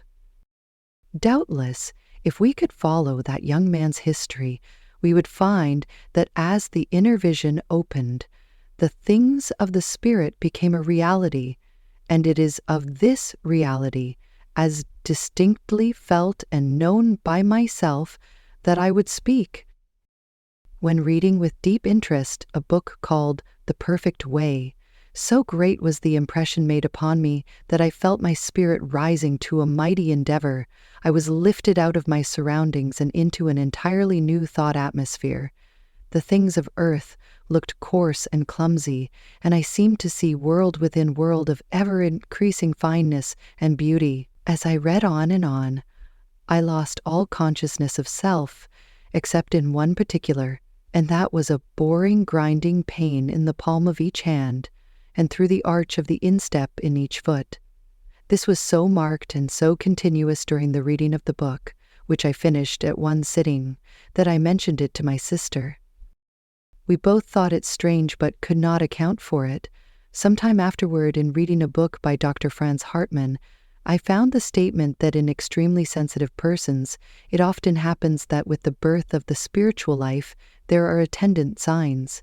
It is on record that nuns, when in deep realization of the sacrifice of Jesus on the cross, have had a facsimile of the crown of thorns appear, in blood-red marks upon the forehead, and have felt the anguish of the nails piercing the hands and feet. If I am not mistaken, Dr. Hartmann spoke of these signs as indicating the birth of the Christ child in consciousness. Psychologists would easily account for this phenomenon on the score of hysteria or hypersensitiveness, but to my mind, that is not a good explanation, for while the mental condition in such an experience must be extremely sensitive, that need not of necessity mean hallucination or mental derangement. Indeed, I know it does not. Had I run across Dr. Hartmann's statement before reading The Perfect Way, I might think the sensation of boring through the hands and feet the effect of imagination, or the knowing that it had happened in other instances. But I knew nothing of the kind. Medical students often contract the diseases about which they are studying, but this experience of mine was, so far as I then knew, wholly unprecedented, unthought of, unheard of, coming upon me as a surprise and as something for which I could not account. It all seems simple enough to me now, for I can easily see the birth of the Christ to be the universal fact as well as the particular.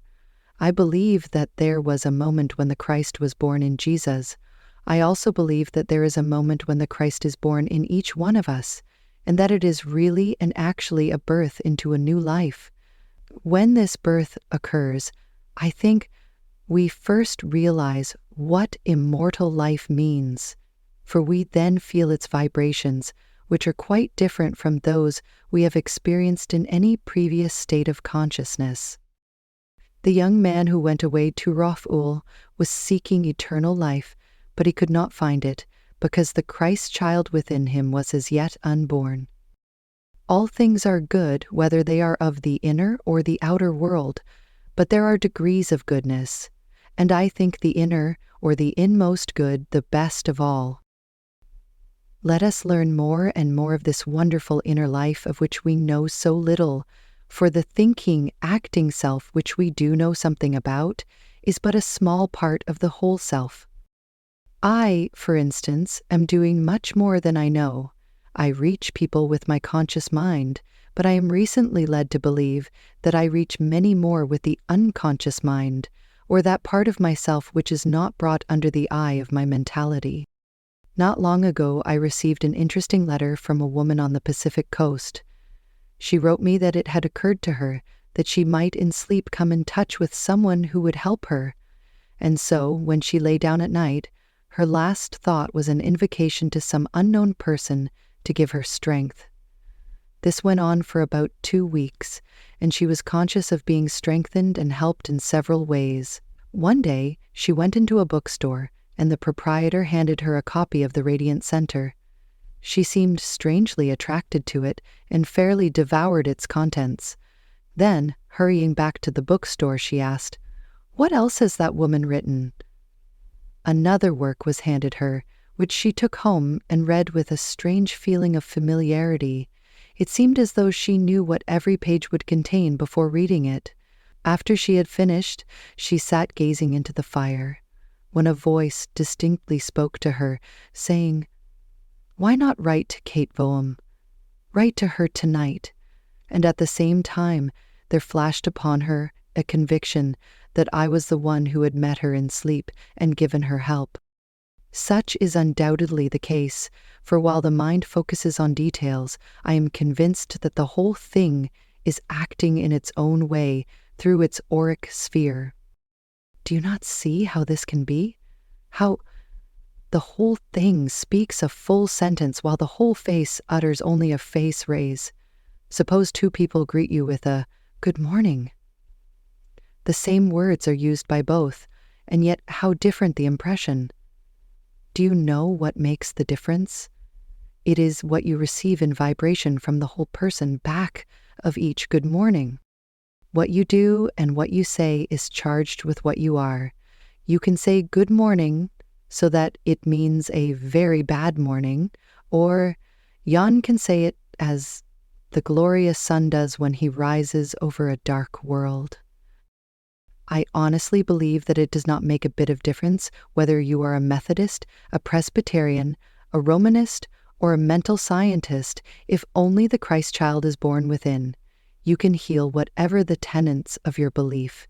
The light will shine through you according to the color of your temperament, and that color belongs to you as surely as the shade of your hair or complexion. Naturally, I think the new thought, which, by the way, is a new birth of a very old thought, a shortcut to the light, and for that reason I walk in it. If someone else finds his own shortcut, I bid him Godspeed. It has been said that all roads lead to Rome, and it may also be said that all roads lead to the center, if you follow them long enough. But I am weary of the long years in the wilderness, and have found my way out. Those who will may join me. Bless them. Those who will not may go another way. Bless them just the same. Whatever brings you quickest into a state of love toward all mankind is best for you, for only in that state can healing be accomplished in ourself and others. Lesson 9. Some years ago, I heard of a man who had chronic rheumatism. It was so severe that he was almost helpless, not being able to walk a step unaided or to get in and out of his clothes. Every morning he was taken out of bed and dressed by a member of the family, and every night he was undressed and put to bed like a child. One night, after safely tucking him into bed, the entire family left the house to attend church, as was their custom. They had so left him on previous occasions, and nothing adverse had happened, but on this night the house caught fire. He called loudly for help, but no one came to his relief. The smoke grew stifling, and the situation critical. Nearer and nearer crept the flames. Denser and denser grew the smoke, until, in an agony of fear, our invalid sprang from his bed, got into his clothes, dragged a sheet from the bed, pulled out bureau drawers, threw everything of value into the sheet, slung it over his shoulder, and made for the street. Where was his rheumatism? Gone? Completely. And what is more, it never returned. This story is vouched for by reliable people. The man really had the rheumatism. He was not making believe. He was perfectly honest and sane. How was it then that his malady vanished like a dream or a figment of the brain? Well, I will tell you. Um, the thought of Fike and its accompanying dangerous aspects were so close to his consciousness that it filled the man's consciousness both holes, and it filled the man's heart. It driven out, soaked out. Then disease must be in the mind, though it may affect the body. Still, to scare a disease out is a good deal like some of the old methods of healing, in which one disease was made to take the place of another. Why not instead fill the consciousness full of something better than feet, anything? Why, you can fill your mind so full of health that disease, you notice I spell it in small type, will not have a shadow of a chance. In hypnotism, there is an experiment which helps to prove that disease is in the mind. It is as follows. An operator takes two subjects, one with a cough, the other without, and throws both into a state of hypnosis. He then transfers the cough from one to the other and wakes both from sleep, when the subject who had the cough is free from it, while the other coughs violently. The operator accomplishes this by telling the subject with the cough that he is without it, and telling the other subject that he has it. Each subject, being negative to the operator's mind, receives the mental statement given him, and an immediate effect is produced in the body, as a man thinketh, and center to circumference. This is the law, and why not work with it? I am sure you wish to, but possibly you do not know how. That is usually the trouble. For instance, you have an awful headache and you say, now is my time to put in practice some of my knowledge of mental healing. Your head aches so that you can hardly think at all, but making a great effort, you say, I have no headache. And then in parentheses, what a horrible lie, for my head is just splitting. But recovering your hold, you add, I cannot have any headache, for my spiritual self is my true self, and that is perfect. It cannot have aches and pains. This headache is only an illusion of the senses, and I will rise out of illusions into reality. My headache is gone, and I am well. But it hasn't gone. It is worse than ever. The more you declare it gone, the more it stays with you. You are in the condition of a certain student who was in pursuit of the occult. His teacher had told him to repeat a given formula, but to be very careful not to think the word rhinoceros. The consequence was that he thought little else but kinoceros.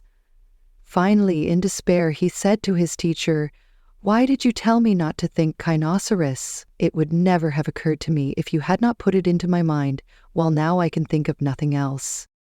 So, you virtually think kinoceros when you think of that headache, at all, even to deny it. Do not say or think headache at all, but get away from it in thought, something as the man got away from his rheumatism. Only don't be scared out, if you can help it, lest your last state be worse than your first. Right in the midst of your pain, if your house should take fire, or startling news be brought to you, the headache would vanish, I am quite sure.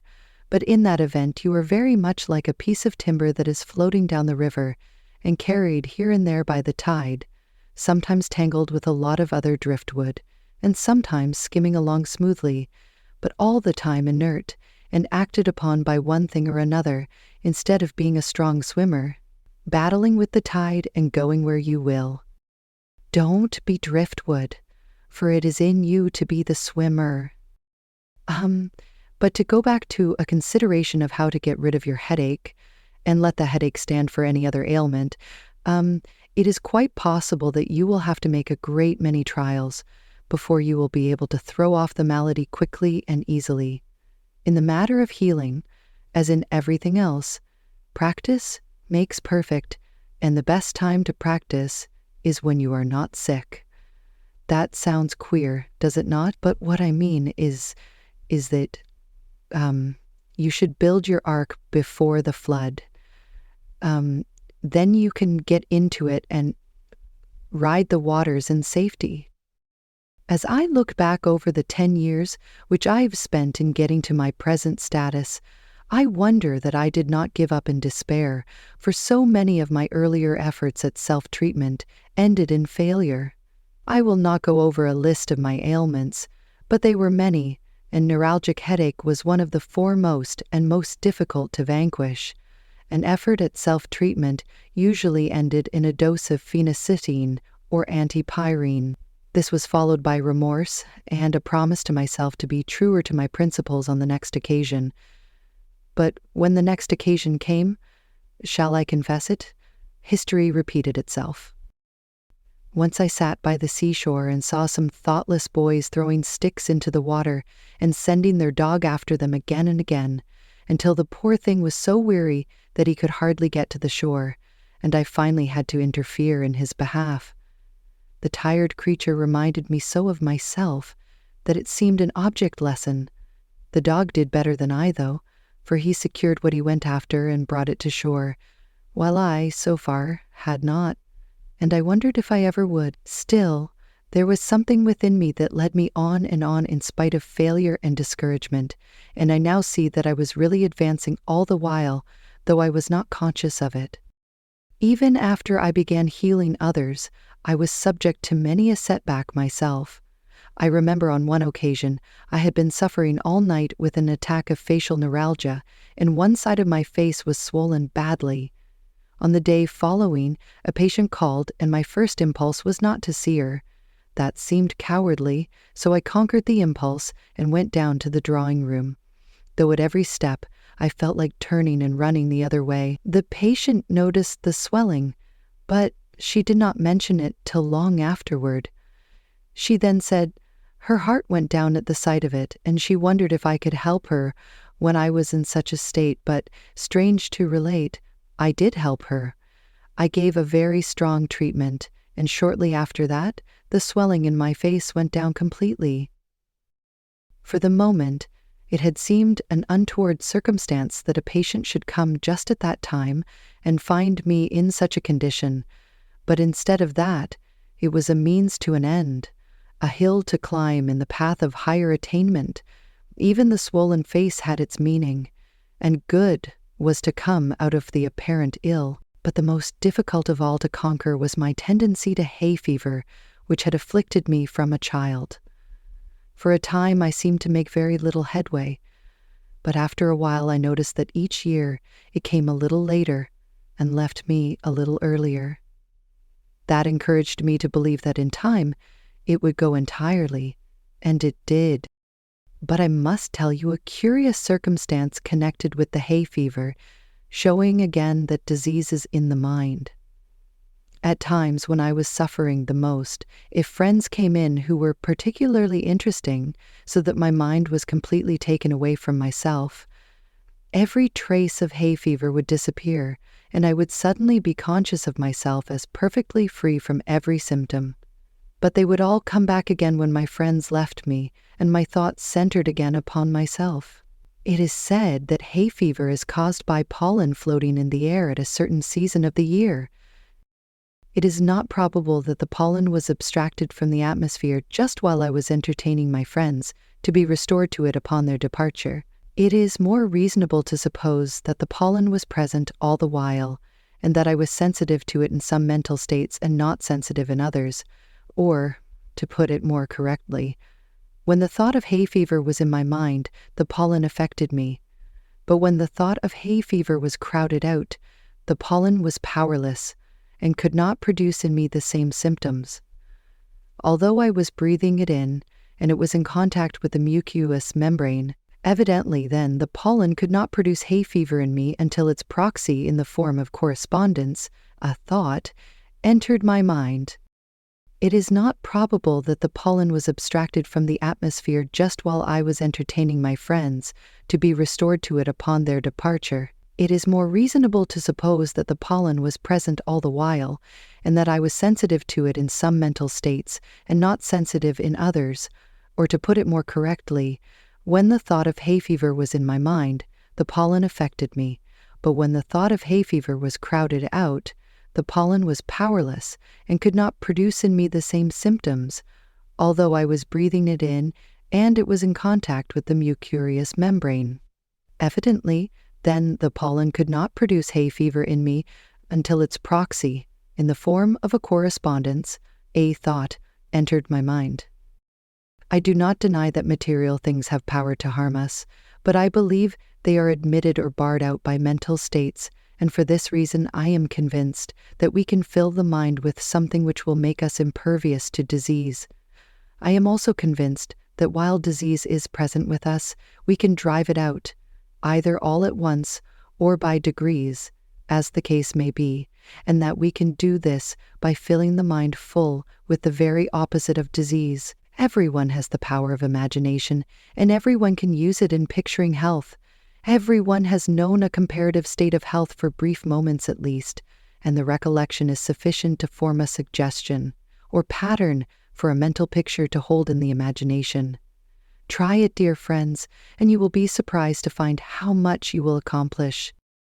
And do not think because you are not well yourself that you cannot help another. Commender my experience with the swollen face and take courage. The more you try to help others, the more you will put out of mind your own ailments, and finally they will disappear entirely. I really believe that I owe my own perfect state of health to the fact that I am always treating others and totally forget my own physical state, except once in a while when I am recalled to myself and realize for the moment how well I am. Lesson X. In their effort to get away from too vivid a consciousness of material things, some writers in the New Thought are inclined to depreciate or totally ignore the office of the external world in the evolution of spiritual life. They forget that were it not for external stimulus, intelligent expression would be impossible. Shut a child away from all that acts on his senses, and his life on this plane would become extinct. Shut him away partially, and in proportion to that shutting away, does he lack in expression. We need this touching on the outside to call forth that which is within us. As Emerson says, we stand before the secret of the world, there where being passes into appearance and unity into variety. That is the place to learn the secret, to stand where being passes into appearance and see both being and appearance, to stand where unity passes into variety and see both unity and variety. To see being and unity only, or appearance and variety only, is to stand far off and not be present at the revealing of the secret. This revealing is going on continually to him who stands before the secret, and the revealing is the evolution of the spiritual consciousness, the seeing ever more and more clearly, being as it passes into appearance, unity as it passes into variety. I have said that mental healing is an art, and that it, like all art, is built upon a foundation of science. By this I mean that the mind must perceive certain fixed and unalterable truths. It must, for instance, see all being as one, and it must also see that one as the continent of the many, the source of the many, the projector of the many. This is really the primal or basic truth upon which all other truths in mental healing are based.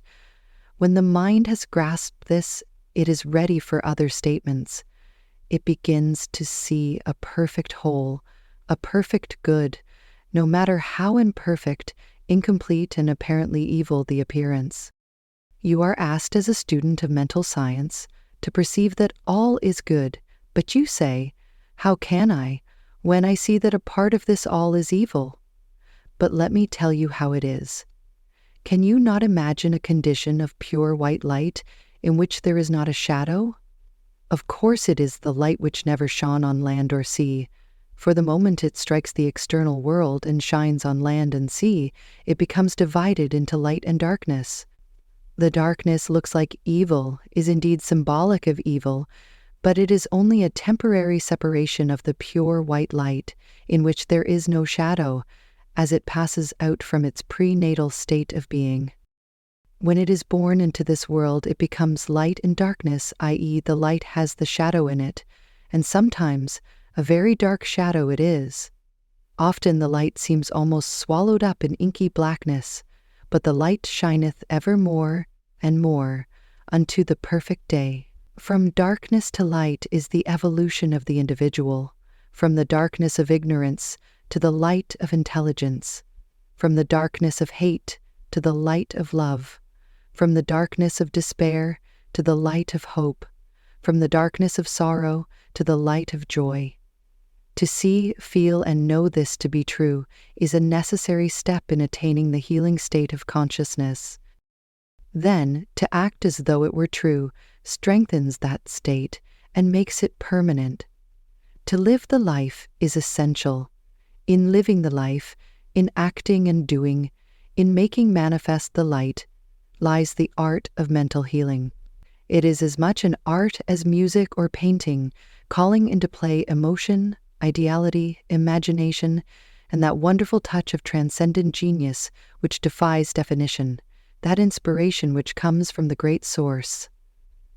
They say that truth heals, and one feels like asking, what is truth? If I tell you that a whole is the sum of all its parts, that is truth, but I venture to say it will not heal you. A cold mathematical statement never healed anyone. I must take that very statement and do something with it before it will heal you. And what must I do with it? I must let my thought, my feeling, and my imagination play upon it until I see you as one of the parts of the whole of being, until I see you as within this whole and not outside of it. Being within it, I see you as a part, but not as a separated part, more like a finger on a hand. Hold up your hand with the fingers extended and the palm toward you, and you will see what I mean. The palm separates or diverges into fingers very much as the whole of being separates or diverges into external expressions. You are the finger on the hand of being, and its life is your life. The whole is the sum of its parts. Therefore I see every living thing proceeding from the whole as a part of the whole. When I see this clearly, it brings a great influx of life, and it is that life which heals. It is that, and not the dead bones of an anatomical statement, a mere skeleton of truth. My statement then becomes, the living whole is the sum of its living parts. Science is thus infused by the living breath of art. It is the living truth that heals, but to reach that living truth, we must use science as a stepping stone. By mechanical appliance, we weld the cup for our holy grail. There is a still higher truth which is based upon the one I have just given you. It is this: the whole is not only the sum of its parts, but it is its parts, and its parts are it. When you get where you can see that, you have reached the highest truth of all.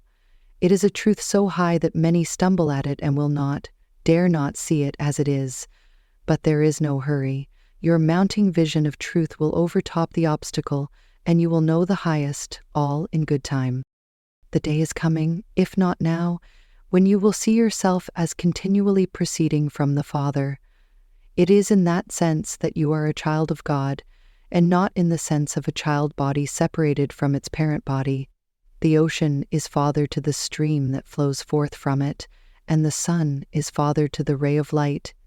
The ocean gives of itself to its stream, and the sun gives of itself to its ray. It is thus that God, the Father, gives of himself by continual influx to his children. The only cutting off or shutting off there can be is in the non-recognition of this truth. We are only partially awake concerning ourselves, but a fuller awakening is just ahead of us, and with this awakening will come a greater influx of life.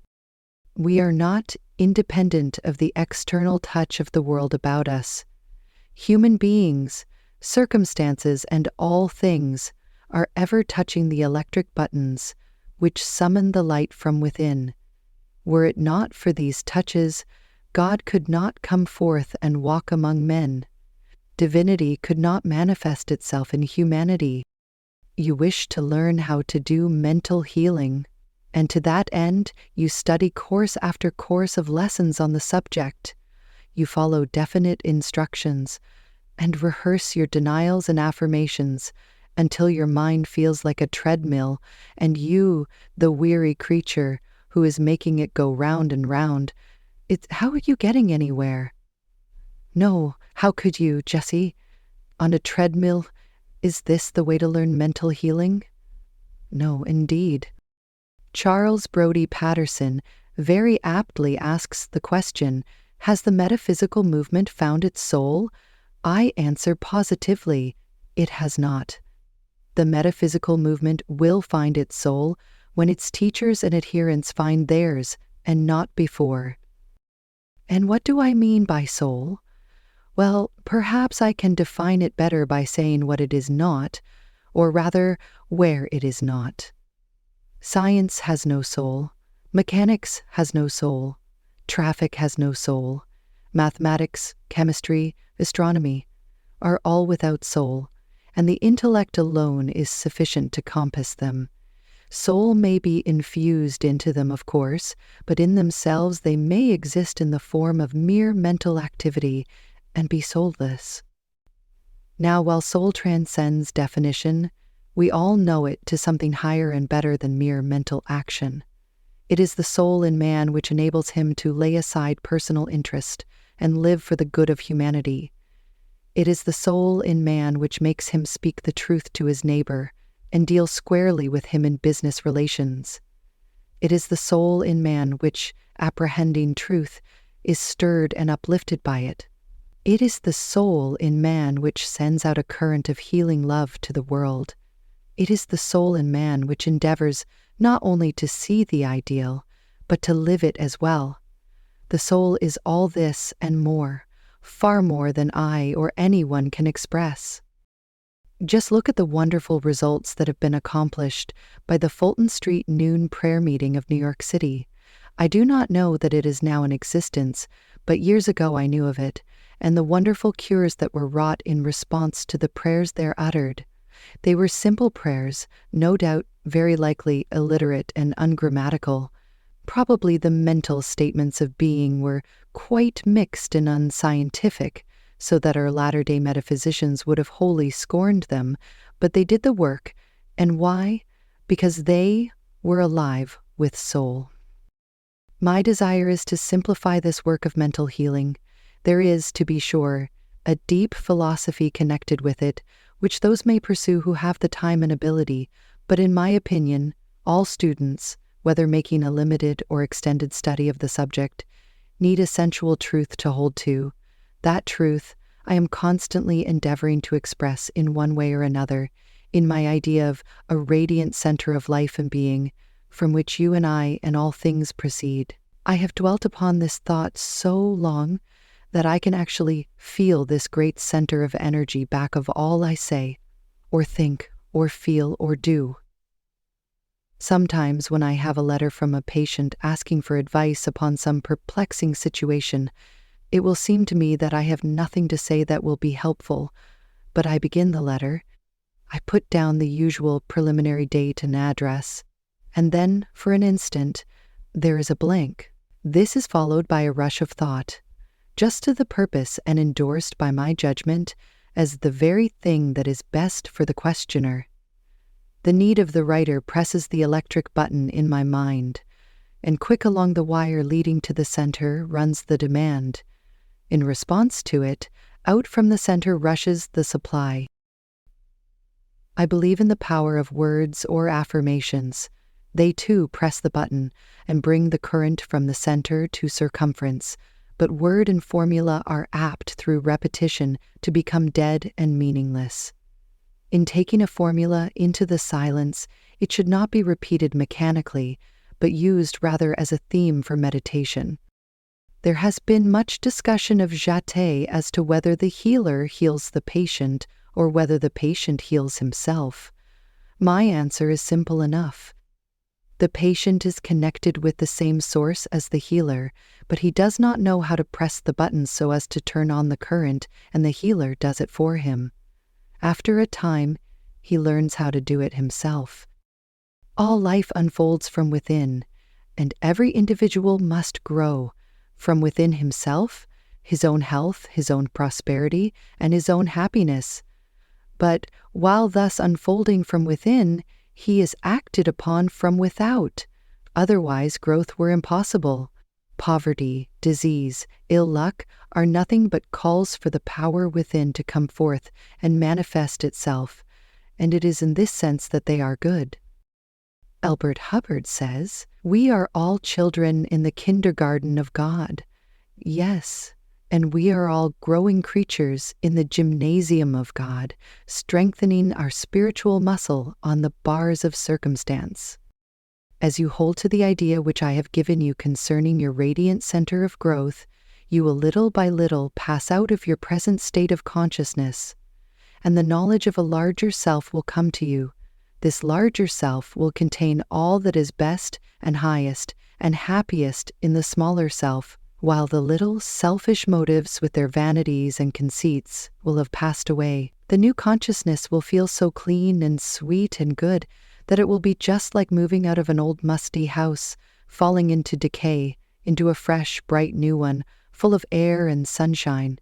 And you will go on from one state of consciousness into another, each better than the last, just as you would move into better and better houses as your circumstances improved. It is hard to realize that these changes are in store for you, but they are. They are coming to me and to others, and they will also come to you. The Apostle Paul knew just what he was talking about when he said, "Again I say unto you, rejoice." He did not say, "Conjoice," when something happens that gives you pleasure. No, for then you would not need the command. No one needs to be told to rejoice when everything goes well, and he is pleased to his heart's core. Why then the command? Well, Paul was a learned man and probably understood metaphysics. People did in those days, for you will find the very highest metaphysics in the New Testament. Paul was an earnest man. He not only preached, but he lived the life, and he knew perfectly well that one can rejoice when there is not a thing to be glad over. He knew it, and I know it, for I have tried it myself and succeeded. If the martyrs could smile and sing when in cauldrons of boiling oil, you and I can rejoice in the midst of lesser ordeals. Begin this very day to say within yourself, "I will rejoice. I do rejoice." The first effort may be a failure, as first efforts are apt to be, but do not give it up. Day after day declare that you rejoice, and after a time you will say it with power enough to bring a flood of joy all through your being. The time to try is when things look very dark and you are most unhappy. Then touch the button which sends the call to the radiant center, where there is pure joyous life. The way is thus opened for joy to pour into your mind, and it comes. The Vedantists have a beautiful teaching that the central consciousness, which is synonymous with being or life, is pure bliss, and I believe that to be absolutely true. It appeals to my reason. I feel it intuitively and have reduced it to a working hypothesis. The Swami Abhitananda in The Way to the Blessed Life says, "True life, or being, or blessedness, is beyond time and space, and is not bound by conditions of any kind. It is not subject to the laws of phenomena. It is independent and perfect, while the apparent life is dependent upon the laws which govern the world of phenomena, and is conditioned by time and space. True life, or real being, does not need any help from outside. It does not require anything from beyond itself. It is self-reliant, self-complete, self-sufficient, and self-loving. While the apparent life, being an imperfect reflection of the true life, depends upon the conditions of the environment and represents imperfectly those higher qualities of self-reliance, self-completeness, self-sufficiency, self-love, and independence, which make the true life a blessed and perfect whole. Teaching blessedness consists in the idea of the separateness of the part from the whole, and in the bondages of other imperfections arising from this mistaken notion of individual isolation. To be united to the whole, to be free from the bondages of these imperfections, and to be perfect, is blessedness. Each individual germ of life, which we have already called the apparent life, possesses an innate tendency toward the attainment of this blessedness and to freedom from the conditions of unblessedness. Our earthly life consists in a continuous fight with the environments which have kept us away from the central truth, or the blessed life. We are constantly struggling to expand the sphere of self-love by breaking down the walls of limitation which constrain the apparent life to a narrow selfishness, and thus to be united with the true life of perfection. There is in you the innate tendency toward the attainment of blessedness. There is in you this true life of joy and blessedness, which is called forth to manifest itself when the button is pressed in the apparent life. In this true life you are without disease or unhappiness. They are only shadows of the apparent life, and when the true life appears, these shadows flee away. Lesson 11. I have witnessed enough in genuine occult phenomena to convince me beyond a doubt of a supreme force which can manipulate so-called matter in an infinitude of ways as yet unknown to man. The immortal, indestructible, and all-powerful spirit which builds for itself these bodies of ours is looking to it that they shall be remodeled, beautified, cleansed, and made plastic to the motions of that spirit which is in itself joy, health, perfection, wholeness, harmony, beauty, strength, and in fact all, even more than our present ideals can compass. We sight but dimly the glory that is to be revealed in us, and yet that vision, faint though it be, is sufficient to call us onward, ever onward in the path of realization. Does that path look long and hard and dreary to the diseased, racked, and the heavy laden? Ah, yes, it must, but trust me, beloved, it is shorter, easier, and happier than you think.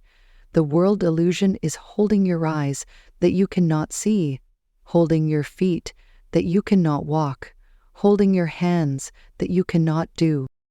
You are self-hypnotized by this illusion, while the truth stands waiting to make you free. I wish you could have witnessed with me some wonderful experiments in the integration and disintegration of matter made by an adept from Tibet, for then you would understand better upon what I base my hope for humanity, and you would know with me that a self-hypnotic spell is binding man's atoms into the form of weakness and disease. With that lifted, the spirit would instantly shape all to its own true, healthful, and beautiful pattern. The spirit can break this spell if you will trust it. And you can, for it is love, and you can always trust love. Go into the silence and ask the spirit to remove this spell which is binding you. The spirit is intelligence itself, and it will hear. It is love itself, and it will respond to your appeal. Collapse your entire body and say, I now drop all my beliefs concerning myself and my present condition. I am plastic to the motion of the spirit. Let it mold me as it will.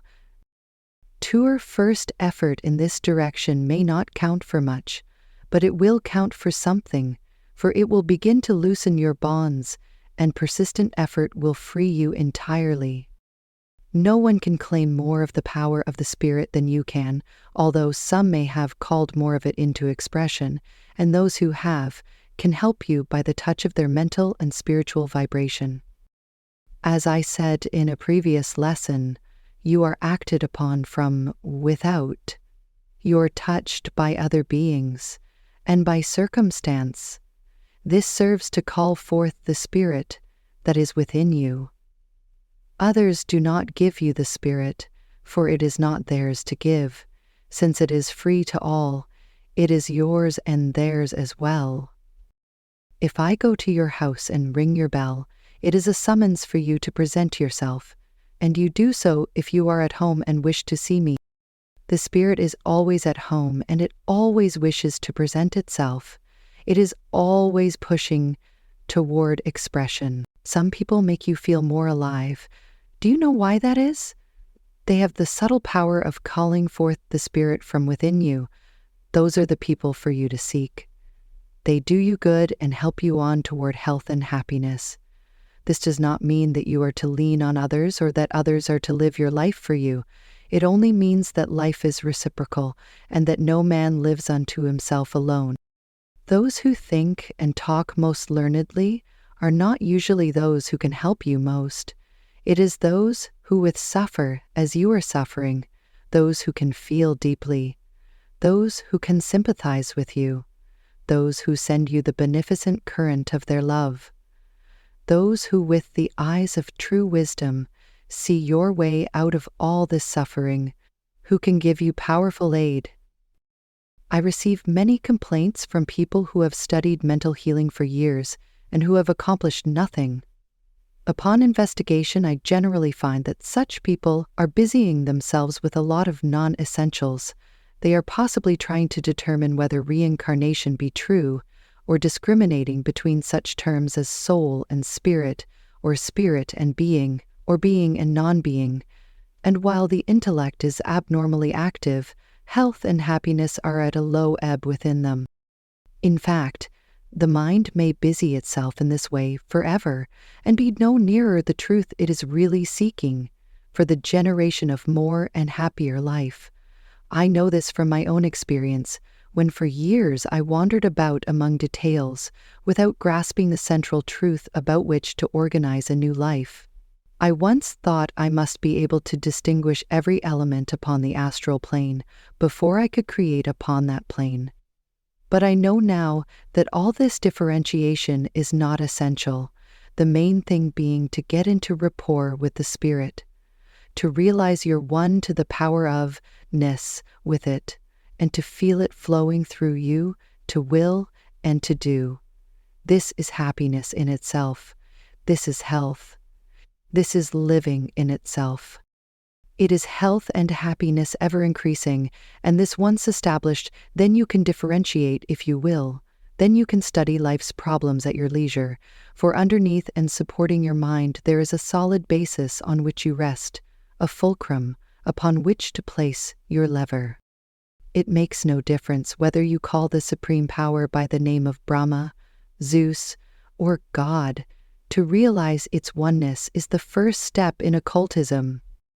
It is also the first step on the path to health of mind and body, for that is a path in occultism, since the way is hidden, and only to be revealed to him who seeks an alliance with occult force. The fusion of the personal will with the will of the spirit is also a step.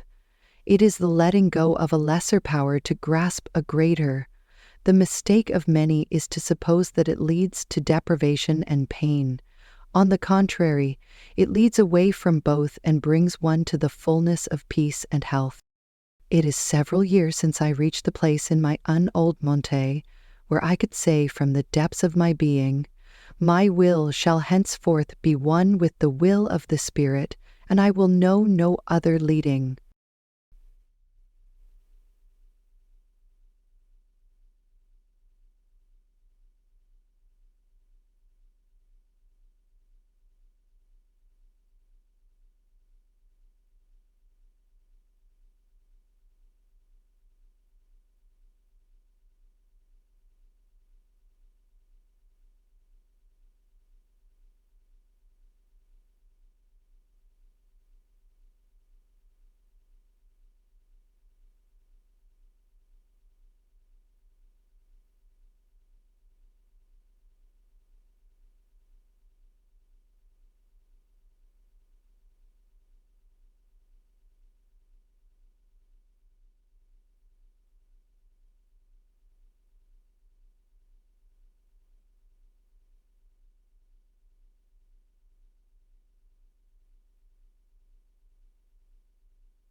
I will now draw these lessons to a close.